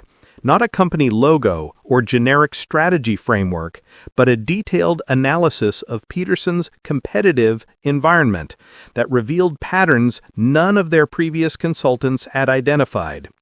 Over the past 18 months, 3 of your primary competitors have consolidated, creating market concentration that fundamentally alters competitive dynamics. Traditional approaches to market positioning assume stable competitive landscapes, but stability no longer exists in your industry. She clicked through slides that demonstrated how Peterson's current strategies, while individually sound, were collectively positioned for a market that no longer existed.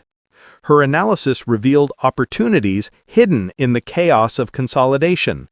Niches abandoned by merged competitors, customer segments suddenly underserved, supply chain disruptions that created advantages for agile companies willing to capitalize on larger rivals' integration challenges. The question isn't whether Peterson should adapt to industry changes. The question is whether you want to react to consolidation or leverage it as competitive advantage. She presented specific recommendations that were bold without being reckless. Market positioning that would differentiate Peterson from consolidated competitors. Strategic partnerships that could accelerate growth while minimizing risk. Customer acquisition strategies that targeted segments their rivals were neglecting during integration. But the most powerful element of her presentation wasn't the analysis, it was the narrative. Instead of presenting Peterson as a company trying to maintain position in a changing market, Amara repositioned them as disruptors, uniquely positioned to capitalize on their competitors' distraction. She transformed their size from liability into asset, their independence from weakness into strength.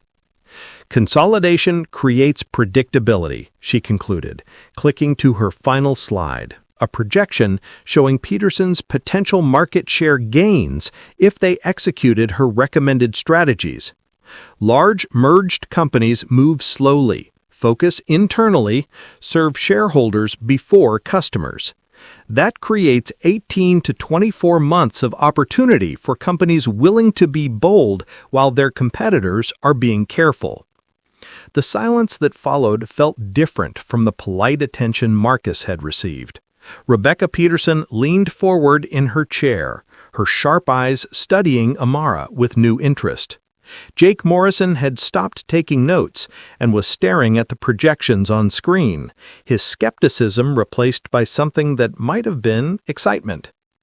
"These market share projections," Rebecca said finally, her voice carrying the careful control of someone trying not to reveal too much enthusiasm.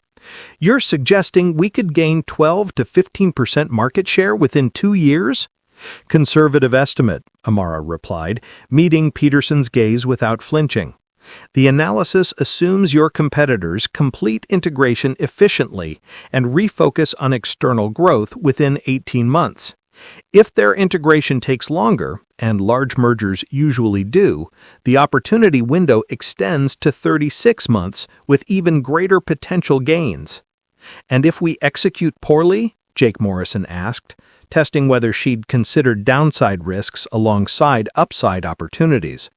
"Then you're no worse off than with incremental strategies," Amara answered. "The consolidation is happening regardless of Peterson's response. You can position for it proactively or react to it defensively, but you can't ignore it and expect current approaches to deliver historical results."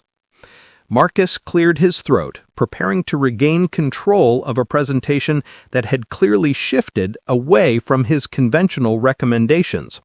"What Ms. Johnson is proposing sounds innovative, but it involves significant risk and unproven strategies. Peterson has achieved success through steady growth and reliable execution. Why gamble that track record on theoretical opportunities?" Theoretical opportunities. The same dismissive language deployed to undermine her credibility by framing boldness as recklessness. But this time, Amara was ready for it. "Every opportunity is theoretical until someone executes it. The question is whether Peterson wants to be the company that recognizes opportunity early or the one that wishes they had 6 months from now." She clicked back to a slide showing competitor stock performance since consolidation announcements began, declining share prices, analyst downgrades, customer satisfaction drops. "The market is already telling us that consolidation creates disruption. We can either view disruption as threat or opportunity, but we can't pretend it's not happening." Rebecca Peterson had been silent for several minutes, absorbing both presentations while weighing conventional wisdom against innovative analysis. When she finally spoke, her words carried the authority of someone who'd built a company by making bold decisions at crucial moments. "I've heard 12 consulting presentations in the past 2 years. 11 of them told us to optimize what we're already doing. One told us to prepare for what's coming next." She paused, letting the implication settle over the room like morning fog. "Guess which approach built Peterson Electronics in the first place?" The contract signing took 20 minutes, faster than anyone had expected, easier than Marcus could accept. Peterson wanted aggressive timelines, detailed implementation plans, and regular progress reviews. She wanted the kind of hands-on partnership that would either deliver transformational results or fail spectacularly with no middle ground for mediocrity. "I want Johnson as primary contact," Peterson specified, as David Kim walked through engagement details. "This was her analysis, her recommendations, her vision. If we're betting on bold thinking, I want the person who did the thinking leading execution." Primary contact, project leadership, strategic responsibility for a $1.8 million engagement that could make or break both Peterson's growth trajectory and Amara's professional credibility. It was everything she'd hoped for, and more than she dared expect when she first challenged Marcus in that team meeting 2 weeks ago. As the Peterson team gathered their materials and prepared to leave, Rebecca Peterson approached Amara with the directness of someone who valued clarity over diplomacy. "That was impressive work," she said, shaking Amara's hand with the firm grip of mutual respect. "But impressive presentations are easy compared to impressive execution. Are you ready for the hard part?" "More than ready," Amara replied, echoing the words she'd spoken to David Kim before the presentation, but meaning them more fully now that she understood what they entailed. After Peterson left, the conference room emptied slowly. David Kim paused to offer quiet congratulations before returning to his office. Other team members filed out with expressions ranging from admiration to uncertainty, processing what they'd witnessed and what it might mean for established office dynamics. Marcus lingered, his perfect suit and expensive watch suddenly seeming like costumes that couldn't disguise the reality of what had just happened. For the first time since Amara had met him, he looked genuinely unsettled, not angry or dismissive, but confused by an outcome that didn't fit his understanding of how merit and experience were supposed to correlate. "Congratulations," he said finally, the word emerging with obvious effort. "I hope you know what you've gotten yourself into." It wasn't quite an apology, but it wasn't another attack either. Perhaps Marcus was beginning to understand that the woman he dismissed as leftover pizza was actually someone worth taking seriously. As Amara packed up her presentation materials, she felt Wonder Woman's small weight in her pocket, a reminder that superhero costumes were just external symbols of internal strength that had always existed. She'd spent months learning to be Amara Johnson, but today she'd discovered something more important. She'd learned to be herself, completely and unapologetically, regardless of what name she used or what expectations others projected onto her. Mrs. Chen appeared in the doorway as Amara finished gathering her things, her smile carrying the proud satisfaction of someone whose faith had been publicly vindicated. "Sophia will be so excited," she said, helping Amara carry her materials back to her cubicle. "She knew Wonder Woman would bring you good luck." "Wonder Woman didn't bring me luck. She reminded me I already had everything I needed."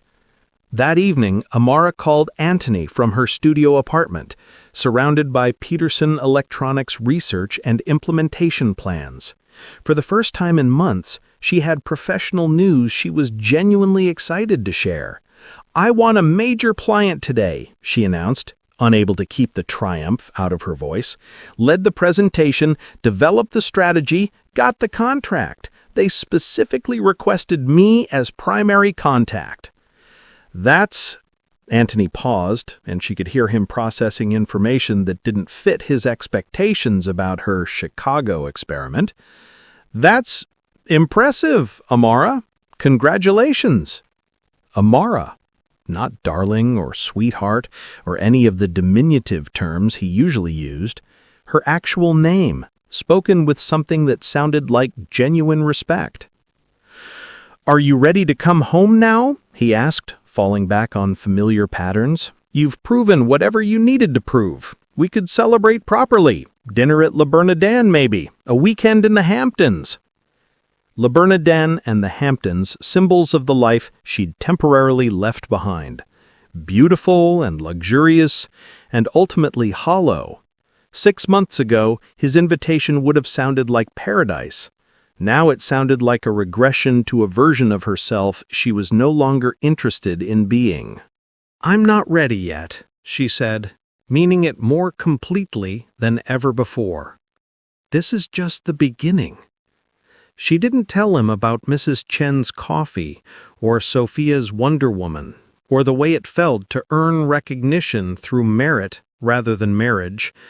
She didn't mention that tomorrow would bring new challenges, that Marcus would probably find subtle ways to undermine her success, that leading a major client engagement would test skills she was still developing. All she told him was that she was learning to choose herself over fear, one difficult decision at a time, and that the woman who eventually returned to Manhattan would be worth the wait.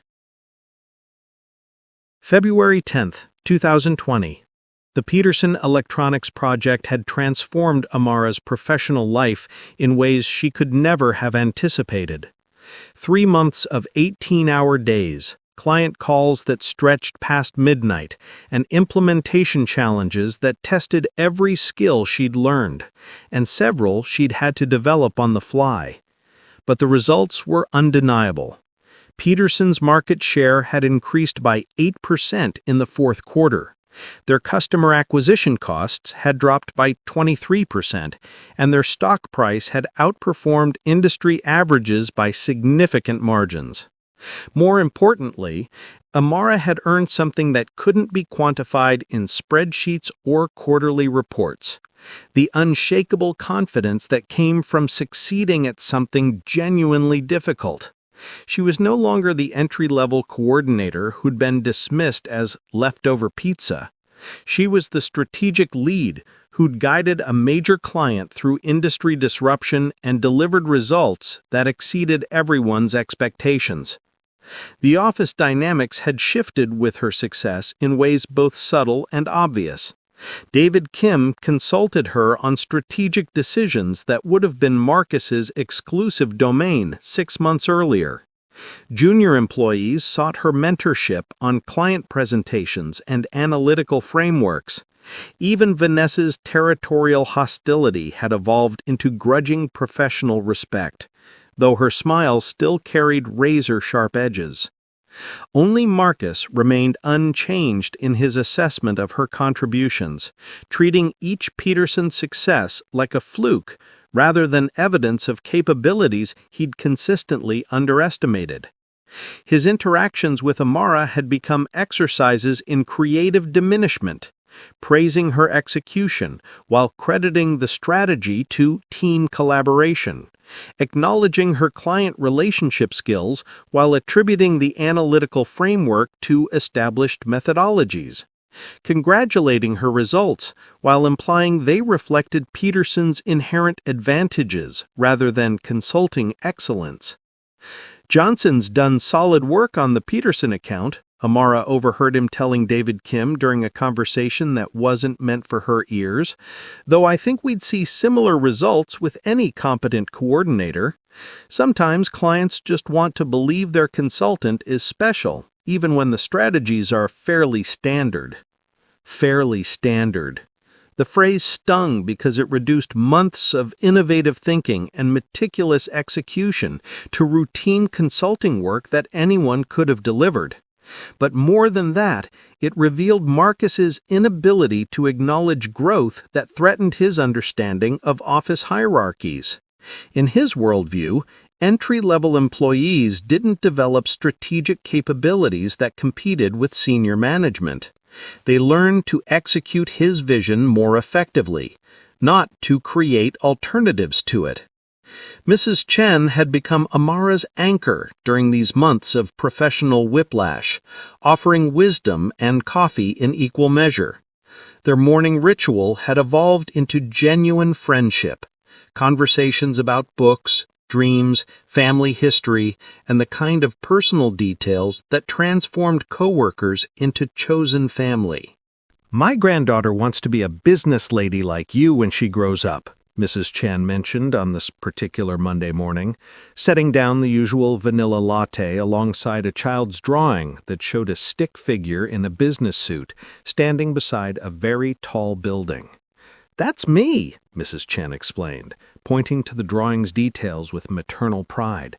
"Sophia drew the Sterling Building because she knows that's where Tita Amara works with important papers and helps companies grow bigger." The Sterling Building. Hearing her married name mentioned so casually made Amara's chest tighten with the familiar weight of her double life. For 6 months, she'd compartmentalized her identities so completely that references to her former existence felt like glimpses into someone else's biography. But reality was approaching with the inevitability of sunrise, and soon those two worlds would collide in ways she wasn't prepared to navigate. Anthony's texts had become increasingly frequent and progressively less patient. What had started as supportive check-ins about her Chicago experiment had evolved into thinly veiled demands for her return to their actual life together. "Geneva merger closes next week," his most recent message read. "Need you at the celebration dinner. Board wives are asking about your absence. How much longer with this working phase?" Working phase. Even now, after months of professional success, he couldn't acknowledge her career as anything more than a temporary diversion from her real responsibilities as Mrs. Anthony Sterling. The condescension in those two words revealed everything she'd been trying to escape. The assumption that her need for purpose was frivolous, that her desire for achievement was somehow inappropriate for someone in her social position. She'd been dreading this conversation for weeks, knowing that eventually she'd have to choose between the life she'd built in Chicago and the marriage she'd temporarily left behind in Manhattan. The experimental 6 months Anthony had agreed to were nearly over, and he'd made it clear that he expected her return to coincide with a renewed commitment to being the wife he'd married rather than the woman she was becoming. But first, she had to survive what would certainly be her most challenging day at Sterling Dynamics since the Halloween party 4 months earlier. The rumor had been circulating for a week with the unstoppable momentum of office gossip. Anthony Sterling himself was coming to Chicago for an unprecedented branch visit. The CEO of Sterling Dynamics hadn't set foot in their office in over 3 years, making his sudden interest in Chicago operations both mysterious and terrifying for employees who measured their careers in quarterly performance reviews and annual budget meetings. "Why do you think he's coming?" Jessica from accounting asked during lunch, her voice carrying the nervous energy that had infected the entire office. "I mean, our numbers are good, right? We're not getting shut down or anything." "Maybe it's the Peterson success," suggested Tom from IT, who'd been fielding requests all week to ensure the office networks could handle executive-level security requirements. "Sterling probably wants to see what we're doing differently here." Amara listened to the speculation with growing anxiety, knowing more about Anthony's motivations than she could possibly reveal. His visit wasn't about Peterson Electronics or Chicago operations or strategic oversight. It was about checking on his wife's progress toward returning home, delivered with the kind of executive authority that would make her continued resistance seem childish and unprofessional. She'd begged him to wait during their last phone conversation, explaining that she needed more time to complete the Peterson project transition and train her replacement, but Anthony had been adamant. He missed her. The board members were asking uncomfortable questions about her extended absence, and 6 months was more than enough time for anyone to explore alternative career paths. "I'm coming to see how you're doing," he'd explained with the patient tone he used for difficult negotiations, "and to remind you that you have a life waiting for you that's more important than whatever you're proving to yourself in Chicago." More important than whatever you're proving to yourself. The casual dismissal of her professional growth as mere self-indulgence had crystallized everything wrong with their marriage. His inability to see her as anything more than an extension of his success, a beautiful accessory whose independent achievements were at best irrelevant and at worst inconvenient. February 13th, 2020. The morning of Anthony's visit dawned cold and gray, Chicago winter asserting itself with the kind of bitter wind that cut through even the heaviest coats. Amara arrived at the office early, ostensibly to prepare for the CEO's visit, but actually to steel herself for a confrontation that would determine the trajectory of her entire future. Mrs. Chen found her at her desk at 7:30 a.m., staring at Peterson Electronics reports she wasn't actually reading, while wrestling with decisions she wasn't ready to make. "You look like someone carrying the world on your shoulders," Mrs. Chen observed, setting down coffee that smelled more comforting than usual. "Want to tell me what's weighing so heavy on your heart?" For a moment, Amara considered telling her everything. The marriage, the money, the impossible choice between authentic self-discovery and comfortable security. Mrs. Chen had become the closest friend she'd made in years, someone whose wisdom and kindness had sustained her through the darkest moments of professional and personal uncertainty. But revealing the truth would shatter the relationships she'd built on being Amara Johnson rather than Mrs. Anthony Sterling. It would transform every genuine connection into a lie, every moment of authentic friendship into a performance. Worse, it would prove that Marcus had been right all along. She was really just playing at being a working person, a rich woman's experiment in slumming with the commoners. "Just nervous about the CEO visit," Amara replied, which was true, even if it wasn't complete. "Big day for everyone, you know?" Mrs. Chen studied her face with the penetrating gaze of someone who'd raised children and knew when important truths were being withheld. But instead of pressing for details, she simply squeezed Amara's shoulder with maternal affection. "Whatever happens today," she said with quiet certainty, "remember that you are not the same person who started working here 6 months ago. You've grown into someone stronger, smarter, braver. Don't let anyone convince you to be smaller than you've become. Don't let anyone convince you to be smaller than you've become." The words felt like armor and prophecy combined, protection against the forces that would soon try to pull her back into the golden cage she'd worked so hard to escape. The office buzzed with nervous energy as the morning progressed. Marcus had changed his shirt twice and was practicing presentations in the conference room, desperate to make the kind of impression that could accelerate his career trajectory. Vanessa had rearranged the reception area 3 times, ensuring that every surface gleamed with the kind of perfection that suggested competent management. Even David Kim, usually unflappable in his professional demeanor, kept checking his watch and adjusting his tie with the anxiety of someone whose performance would be evaluated by the most important person in their corporate hierarchy. At 10:30 a.m., Amara's phone buzzed with a text from Anthony. "In the lobby. See you soon, beautiful." Beautiful. The casual endearment felt like a claim of ownership, a reminder that whatever professional identity she'd built in Chicago, she was still his wife first and everything else second. Her hands trembled slightly as she typed back a response. "We're ready for you."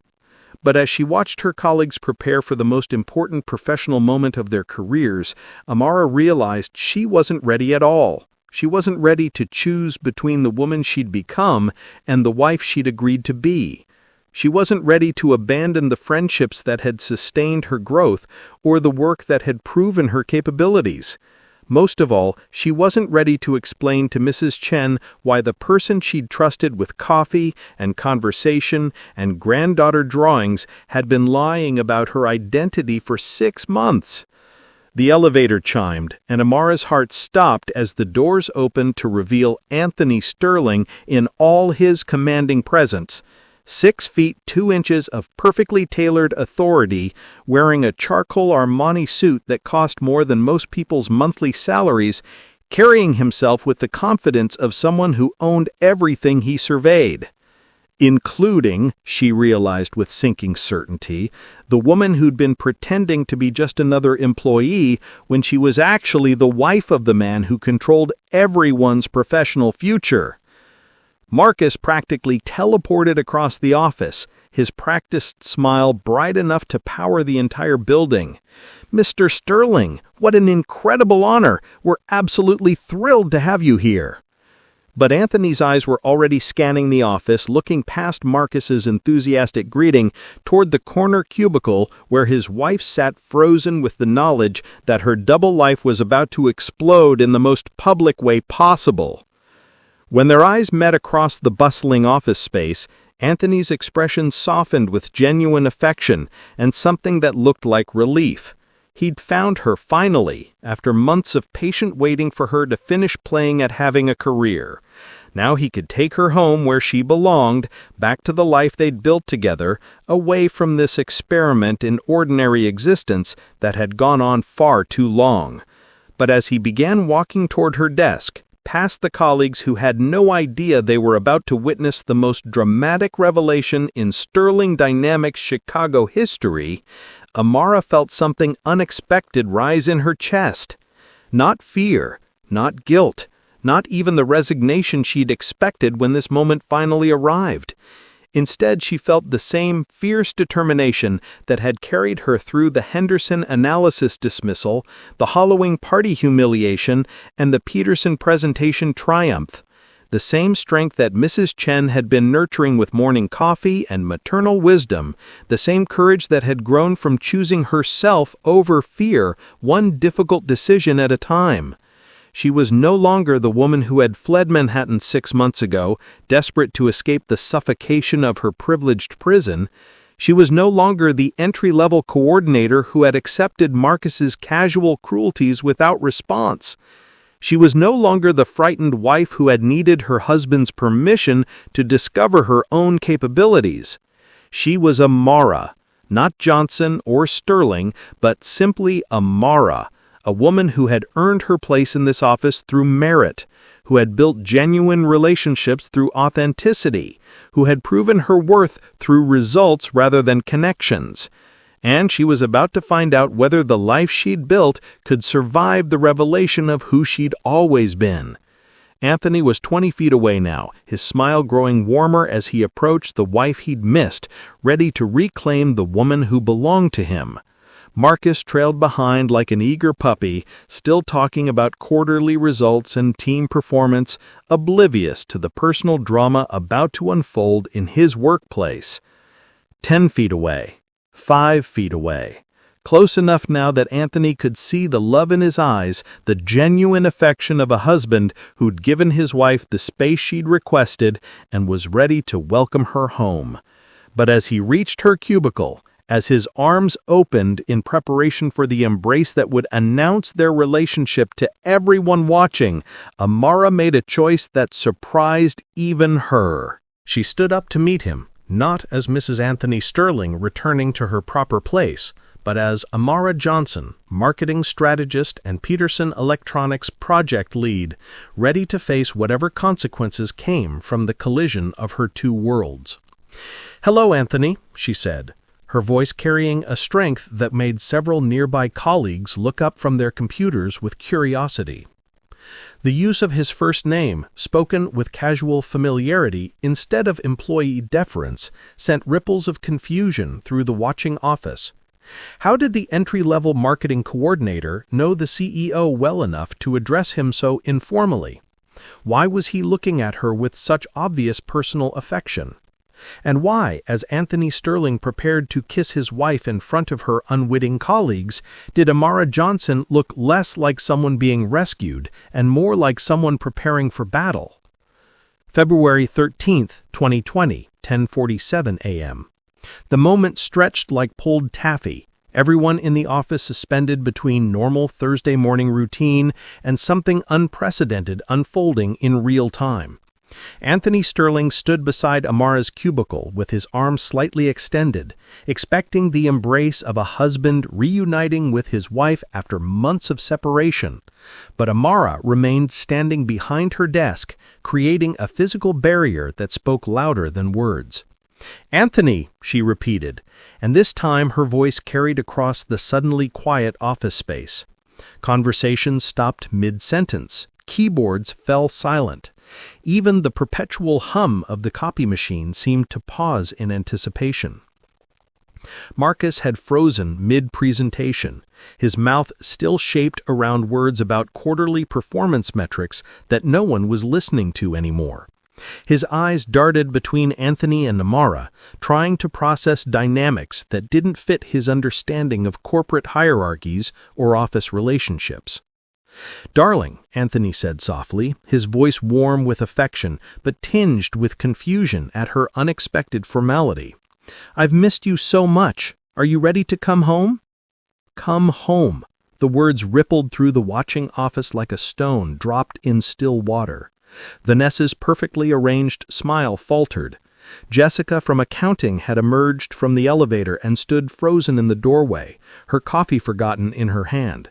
Tom from IT had stopped pretending to work on his computer and was openly staring at the unfolding drama. But it was Mrs. Chen's reaction that cut deepest. She had been emptying wastebaskets near the reception area when Anthony arrived, moving with her usual quiet efficiency. Now she stood motionless beside the copy machine, her cleaning cart abandoned, her kind eyes wide with dawning understanding. "I think," Amara said carefully, her voice steady despite the earthquake of emotions in her chest, "we should continue this conversation in the conference room." She moved past Anthony toward the glass-walled space where she delivered the Peterson presentation 4 months earlier, where she challenged Marcus's authority and claimed her place as a strategic thinker. Every step felt like walking through quicksand, but she forced herself to maintain the composure she'd learned during months of navigating office politics and client negotiations. Anthony followed, his confusion deepening as he registered the attention their interaction was generating. In his world, private moments between spouses didn't become public spectacles. In his world, wives didn't create distance when husbands traveled hundreds of miles to reunite with them. But this wasn't his world. This was Amara Johnson's world, and the rules were different here. David Kim materialized as they reached the conference room, his professional instincts recognizing a situation that required management oversight. "Is everything all right here?" he asked, his tone diplomatically neutral, while his eyes sought answers to questions he couldn't voice. "Everything's fine, David," Amara replied, using his first name with the casual familiarity of colleagues who'd worked closely together for months. "Mr. Sterling just needs a few minutes to discuss something with me." "Mr. Sterling," the formal address created another ripple of confusion among the watching employees. Why was she speaking to the CEO like an equal rather than a subordinate? Why was he looking at her like she was the most important person in the building? Anthony's executive instincts finally engaged, recognizing that whatever private reunion he'd imagined was playing out on a very public stage. "Perhaps we could have some privacy," he suggested to David, his tone carrying the automatic authority of someone accustomed to having requests treated as commands. "Of course," David replied, ushering curious employees back to their desks while closing the conference room door behind him. But the glass walls made privacy an illusion. Everyone could see Anthony and Amara facing each other across the polished table, their body language speaking volumes about a relationship dynamic that defied easy explanation. "What's happening here, Amara?" Anthony asked, once they were alone, his voice gentle but insistent. "Why are you acting like we're strangers? Why is everyone looking at us like—" He trailed off as understanding began to dawn. The careful distance she'd maintained, the formal way she'd addressed him, the confusion on her colleagues' faces when he'd called her darling and mentioned coming home. "They don't know," he said, his voice dropping to a whisper. "They don't know you're my wife." Amara sank into one of the conference room chairs, the weight of 6 months of deception finally settling on her shoulders like lead blankets. Through the glass walls, she could see Mrs. Chen still standing beside the copy machine, her wise eyes filled with something that looked like betrayal mixed with heartbreak. "I thought I should tell you," she said, although she wasn't sure that was entirely true. "Mrs. Chen?" Anthony's eyebrows rose as he processed the name. "The cleaning lady? You've been discussing our marriage with the cleaning staff?" The casual dismissal in his voice, "the cleaning lady," as if Mrs. Chen was defined entirely by her job rather than her character, crystallized everything Amara had been struggling to articulate about the differences between their worlds. "She's not just the cleaning lady," Amara replied, her voice carrying an edge of protection that surprised them both. "She's my friend. She's wise and kind and generous, and she's been more supportive of my growth than—" She stopped herself before finishing the comparison, but Anthony heard it anyway. "More supportive than you." The unspoken words hung between them like an indictment. "Amara," Anthony said, settling into the chair across from her with the careful movements of someone navigating emotional landmines. I know this experiment has been important to you, and I'm proud of what you've accomplished here, but it's time to come home now. Time to return to our real life. Our real life. The phrase that once meant security and belonging now sounded like a prison sentence. Their real life of charity galas and business dinners and polite conversations over breakfast. Their real life where her opinions were ornamental and her achievements were footnotes to his success. "What if this is my real life now?" Amara asked quietly. "What if I don't want to go back to being Mrs. Anthony Sterling, perfect wife and beautiful accessory? What if I want to keep being Amara Johnson, marketing strategist, who earns recognition through merit rather than marriage?" Anthony's expression shifted through several emotions: surprise, confusion, and something that might have been hurt. "You can't be serious. You're talking about giving up everything we've built together for what? A middle-class existence in Chicago? A job that pays a fraction of what you spend on shoes?" "I'm talking about giving up being suffocated by everything we've built together," Amara replied, her voice growing stronger with each word. "I'm talking about choosing growth over comfort, authenticity over performance, becoming someone rather than having everything." The distinction seemed to physically pain Anthony, as if she'd struck him with words rather than explanations. In his world, having everything was the point. Success was measured in acquisitions: money, property, influence, even wives who enhanced rather than complicated one's professional image. "So what happens now?" he asked, his business negotiation instincts kicking in. "You stay here indefinitely? Continue pretending to be someone you're not? Build relationships based on lies?"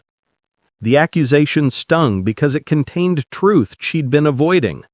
She had built relationships based on lies, allowing colleagues to care about Amara Johnson while hiding the reality of Amara Sterling. She'd accepted Mrs. Chen's kindness under false pretenses, earned David's respect through deception, survived Marcus's cruelty while possessing the power to end his career with a single phone call. But the lies had also created space for authentic connection in ways that truth never could have. Mrs. Chen's friendship was real, even if the identity it was based on was fictional. David's professional respect was earned, even if he didn't know the full context of her background. The growth she had experienced was genuine, even if the circumstances that enabled it were artificial. Through the glass walls, she could see her colleagues pretending to work while stealing glances at the conference room drama. Marcus had positioned himself at his desk with a clear sight line to their conversation, his expression cycling between curiosity and calculation. Vanessa had found reasons to walk past the conference room multiple times, each pass designed to gather intelligence about the unexpected relationship between their CEO and their entry-level coordinator. But Mrs. Chen had returned to her cleaning cart, moving with the mechanical efficiency of someone processing difficult truths. The sight of her quiet dignity in the face of betrayal, because that's what this was, Amara realized, a betrayal of trust, even if it hadn't been intentionally cruel, made Amara's chest ache with regret and recognition. "I need to explain," Amara said, standing abruptly. "To Mrs. Chen, to David, to everyone, they deserve to know the truth." "Amara, think about what you're doing," Anthony cautioned, his voice taking on the urgent tone he used during hostile takeovers. "Once you reveal this, there's no going back. Your relationships here will never be the same. They'll question every interaction, every achievement, every moment of friendship. Is preserving this experiment worth destroying the connections you've made?" The question cut to the heart of her dilemma. Revealing the truth would indeed change everything, transform her professional achievements into nepotism, her friendships into calculated deceptions, her growth into a rich woman's indulgence in playing pretend. But the lies had also created space for authentic connection in ways that truth never could have. Mrs. Chen's friendship was real, even if the identity it was based on was fictional. David's professional respect was earned, even if he didn't know the full context of her background. The growth she had experienced was genuine, even if the circumstances that enabled it were artificial. "What's me?" Amara replied, moving toward the conference room door with the same determination that had carried her through the Peterson presentation. She opened the door to an office that buzzed with barely contained speculation. Dozens of eyes turned toward her as she stepped out, their expressions ranging from curiosity to concern to barely disguised excitement at being witnesses to unprecedented workplace drama. "Could everyone gather in the main area, please?" Amara called out, her voice carrying across the office space with new authority. "I have something important to explain." The migration was swift and silent. Employees emerging from cubicles in offices, arranging themselves in a loose semicircle around the space where Amara stood. Marcus positioned himself prominently in the front row, his ambitious instincts recognizing a moment that could reshape office dynamics. Vanessa flanked him, her territorial smile sharp with anticipation. David Kim stood slightly apart, his managerial responsibilities warring with personal curiosity. Mrs. Chen remained near the copy machine, her cleaning cart a barrier between herself and the gathering crowd, but her kind eyes were fixed on Amara with an intensity that felt like a blessing and a judgment combined. Anthony had followed Amara from the conference room, his executive presence commanding attention, even as confusion about his role in the unfolding drama continued to ripple through the assembled employees. 6 months ago, Amara began, her voice steady despite the magnitude of what she was about to reveal. "I came to work here under false pretenses." The admission landed like a bomb in the silent office. Several employees exchanged glances, uncertain whether they were about to witness a confession of corporate espionage or personal indiscretion. "My name isn't actually Amara Johnson," she continued, each word feeling like stepping off a cliff into unknown territory. "It's Amara Sterling. I'm married to Anthony Sterling, your CEO, and my husband." The revelation exploded through the office like a shockwave. Gasps and exclamations erupted from various corners of the room. Marcus's ambitious smile transformed into something resembling nausea as he processed the implications of how he'd treated the CEO's wife for the past 6 months.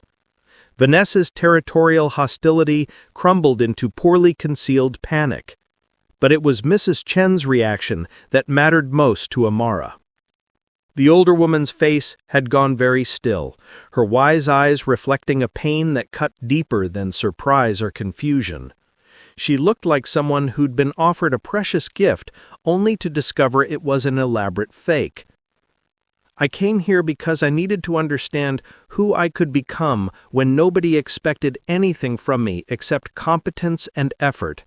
I needed to know if I could earn respect through merit rather than marriage. If I could build genuine relationships based on who I am rather than what I represent." She turned to look directly at Miss Chen, her voice soft with genuine regret and affection.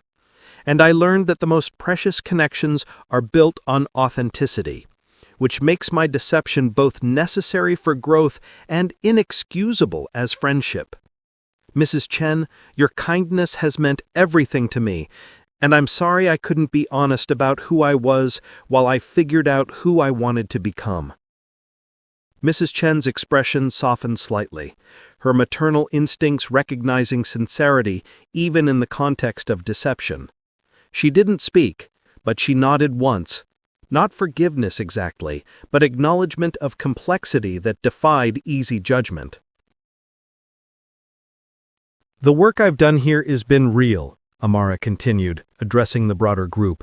"The Peterson project, the analysis, the client relationships, all of that reflects my actual capabilities, not my husband's influence. I hope you can judge my professional contributions separately from my personal circumstances."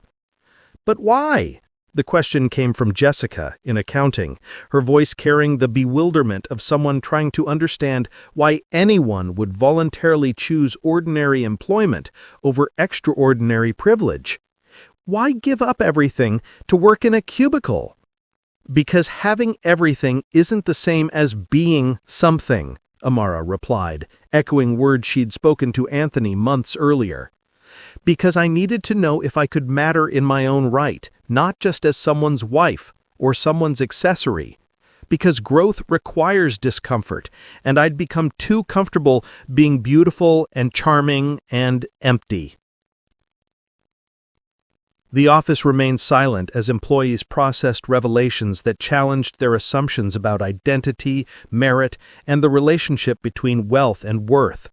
Some faces showed admiration for her courage in pursuing authentic experience. Others displayed calculating reassessment of past interactions. A few revealed the kind of resentment that comes from learning someone has been playing life on a different difficulty level while pretending to face the same challenges. Marcus finally found his voice, though it came out smaller than his usual commanding tone. "So the Halloween party, when I said—" He couldn't finish the sentence, probably realizing that calling the CEO's wife fat leftover pizza represented a career-limiting mistake of unprecedented proportions. "When you revealed exactly who you are," Amara completed calmly, "just as I'm revealing exactly who I am now." Anthony stepped forward, recognizing his cue to reassert control over a situation that had spiraled far beyond his expectations. "What my wife has accomplished here is remarkable," he announced, his voice carrying the authority that commanded boardrooms and bend multi-million-dollar deals. Her insights, her client work, her leadership on the Peterson project, all of that represents exceptional capability that Sterling Dynamics values highly. He paused, his gaze moving across the assembled employees with practiced executive presence. "Mrs. Chen," he called out, his voice warm with recognition that surprised everyone, including Mrs. Chen herself. "Please step forward. My wife has told me about your extraordinary kindness, your wisdom, and your dedication to this office community," he said, his words carrying across the silent space. "Effective immediately, you're promoted to Senior Facilities Manager with a $40,000 salary increase. Additionally, the Sterling Foundation will provide full college scholarships for your 3 grandchildren." The transformation in Mrs. Chen's expression was like watching sunrise after long darkness. Tears gathered in her eyes as she processed not just the financial security, but the public recognition of value she'd provided through simple human decency. "Thank you," she whispered, her voice carrying the weight of years of struggle and sacrifice finally acknowledged. Anthony turned his attention to the broader group, his executive instincts recognizing an opportunity to transform potential controversy into company loyalty. "David Kim, your management of this office has created an environment where exceptional work flourishes.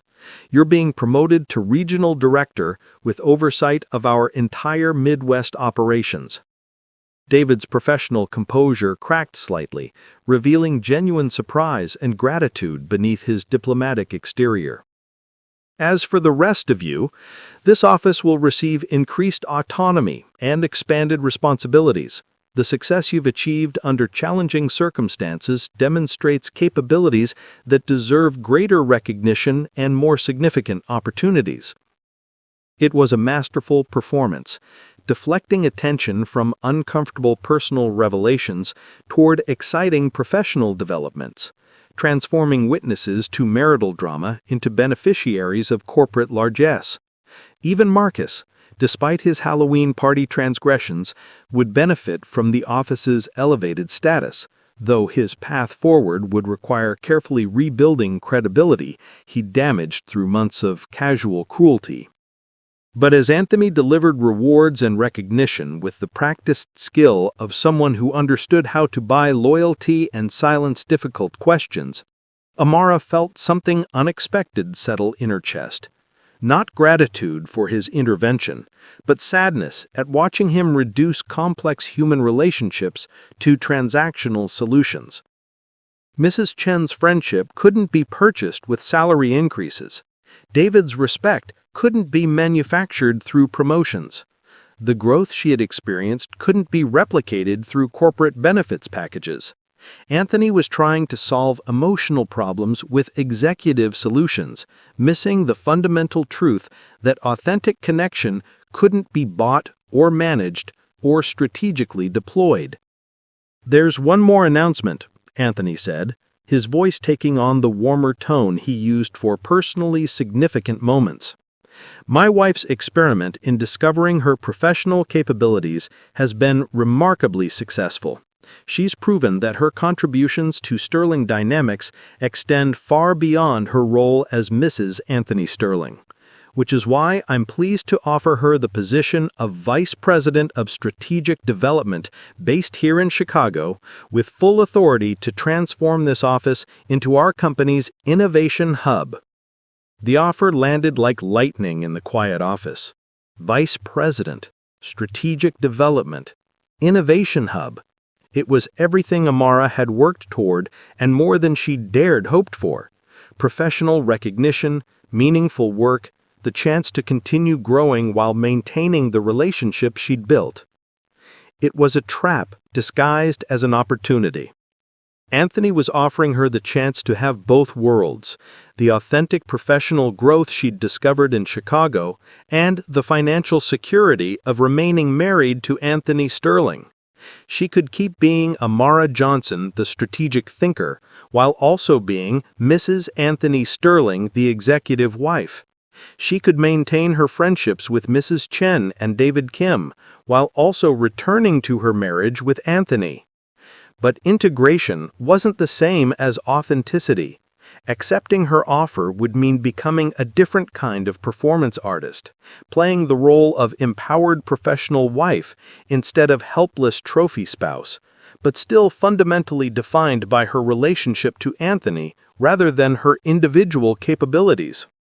The office waited in breathless silence for her response. Mrs. Chen watched with motherly concern, probably sensing the complexity hidden beneath what looked like a generous offer. David Kim observed with professional interest, recognizing the rare opportunity to work with someone whose strategic thinking had already proven exceptional.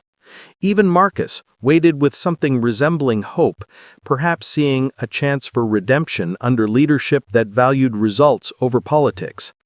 But Anthony stood beside her with loving confidence, certain that he'd crafted a solution that addressed her need for purpose while preserving their marriage. He'd given her everything she'd claimed to want: professional recognition, meaningful work, the chance to keep growing, while ensuring she remained safely within the sphere of his influence and protection.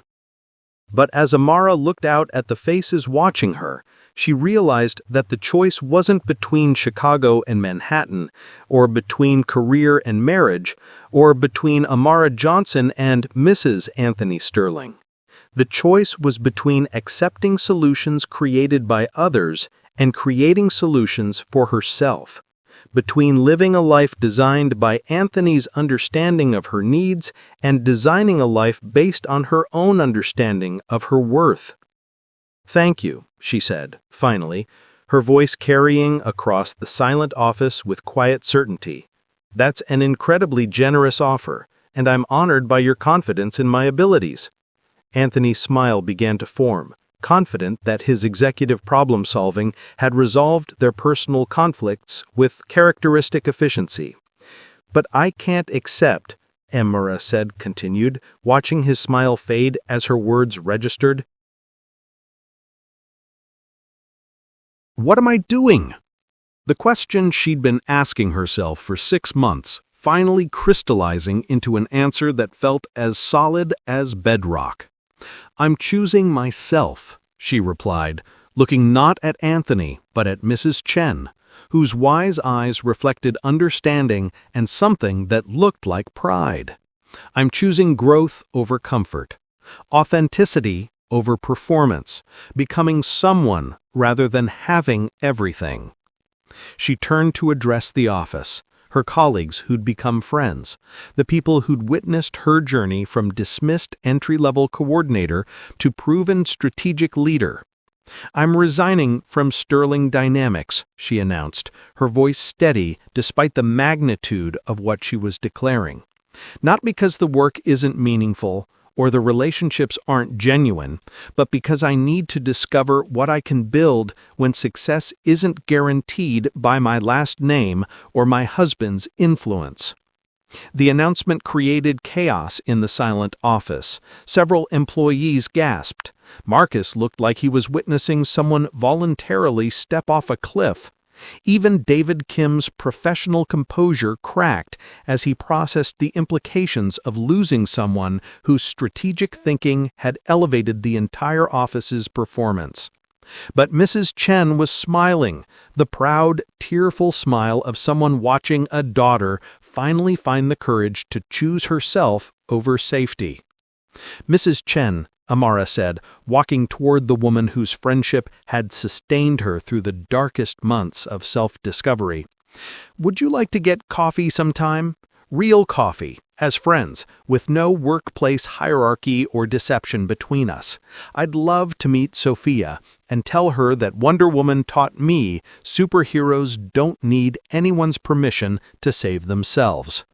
Mrs. Chen's smile widened, her answer carrying the warmth of absolution and the promise of continued connection. "I would love that very much, dear. Sophia will be so excited to meet the business lady who learned to choose herself over fear." Anthony stood frozen in the middle of the office chaos, watching his wife walk away from everything he'd offered: the executive position, the financial security, the comfortable compromise that would have solved their problems without requiring fundamental change from either of them. "Amara," he called out, his voice carrying across the office with desperate authority. "You can't just walk away from us, from everything we've built together." She paused at the elevator, turning to face the man she'd loved enough to marry, but not enough to diminish herself for. "I'm not walking away from us, Anthony. I'm walking toward myself. There's a difference." The elevator doors opened like a portal to uncertain future, and Amara Sterling, not Johnson, not Mrs. Anthony Sterling, but simply Amara, stepped inside with the confidence of someone who'd finally learned the difference between having everything and being someone worth having. As the doors closed behind her, she heard Mrs. Chen's voice rise above the office chaos. "She's going to be just fine. Strong flowers always grow toward the light." December 15th, 2020. The small consulting firm Amara had founded in her Lincoln Park apartment had grown to occupy a full floor of a downtown Chicago office building. Sterling Solutions employed 12 people who'd been hand-picked for their combination of analytical brilliance and authentic human decency. The Peterson Electronics contract had followed her from Sterling Dynamics, along with 3 other major clients who valued innovative thinking over established connections. Mrs. Chen, now Rosa Chen, because friendship deserved the intimacy of first names, had become the company's director of operations, bringing the same maternal wisdom to business management that she'd once offered over morning coffee. Her granddaughter Sophia, now 9 years old, spent afternoons at the office doing homework while announcing to anyone who'd listen that her Tita Amara was the best business lady in all of Chicago and possibly the entire world. The divorce had been finalized in August, with Anthony's lawyers attempting to claim half of everything she'd built since leaving Sterling Dynamics. But Amara's lawyers had successfully argued that assets created after separation belonged to the person who'd created them, not the marriage that had constrained their development. She'd walked away from the Manhattan penthouse, the Hamptons house, and most of the Sterling fortune, keeping only what she'd earned through her own efforts. It was more than enough. Marcus had been quietly terminated from Sterling Dynamics in May, his Halloween party cruelties finally catching up with him when David Kim's promotion to regional director gave him authority to address toxic management practices. Vanessa had requested a transfer to Detroit, where her territorial instincts were better suited to office politics that rewarded aggression over collaboration. But it was the letter that arrived on this particular Tuesday morning that made Amara's chest warm with recognition of how completely her life had changed. The envelope was addressed to Ms. Amara Sterling, CEO, Sterling Solutions, in careful 8-year-old handwriting, with a return address that read, Sophia Chen, Future Business Lady. Inside, a Christmas card showed a hand-drawn picture of 2 women in business suits standing beside a very tall building with a message that read, Dear Tita Amara, thank you for teaching me that superheroes can wear regular clothes and still save the world. Love, Sophia. P.S. Lola says to tell you that flowers grow biggest when they have room for their roots. Amara positioned the card prominently on her desk, right beside the Wonder Woman figurine that had traveled with her from Sterling Dynamics to her apartment office to this space she'd built through her own vision and effort.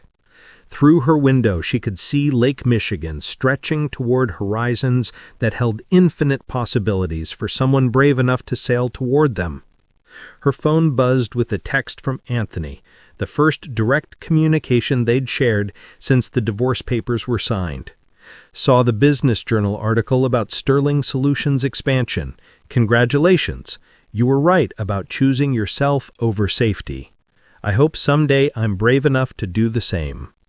She typed back a response that felt like closing one chapter while opening another. Thank you. The door to courage is never locked. It just takes practice learning how to turn the handle. As afternoon faded into evening, Amara gathered her things and prepared to leave for dinner with Rosa and Sophia, a weekly tradition that had replaced charity galas and business dinners with something infinitely more nourishing. Authentic relationships built on mutual respect rather than social obligation. Conversations about dreams and books and the kind of future worth working toward. The simple joy of being valued for who she was rather than what she represented. Walking toward the elevator that would carry her down to street level where real life happened among real people facing real challenges, Amara caught sight of her reflection in the polished doors. She saw a woman who'd learned the difference between having everything and being someone worth having. A woman who'd chosen growth over comfort, authenticity over performance, becoming someone rather than possessing everything. She saw herself completely and unapologetically for the first time in years. The elevator chimed softly as the doors opened, revealing not an escape route from one world to another, but a bridge between who she'd been and who she was still becoming. And as Amara Sterling stepped inside, heading toward dinner with the chosen family who'd sustained her transformation from trophy wife to accomplished woman, she smiled with the quiet satisfaction of someone who'd finally learned that the most important victory was the one she'd won over her own fears. Some battles were worth fighting, even when, especially when, the only person watching was yourself. Thank you for watching this story to the end. If you enjoyed this story, you will surely love the next one. It's as crazier and more intriguing as you can ever imagine, so do check it out. Click on the image showing on your screen right now to watch the next one.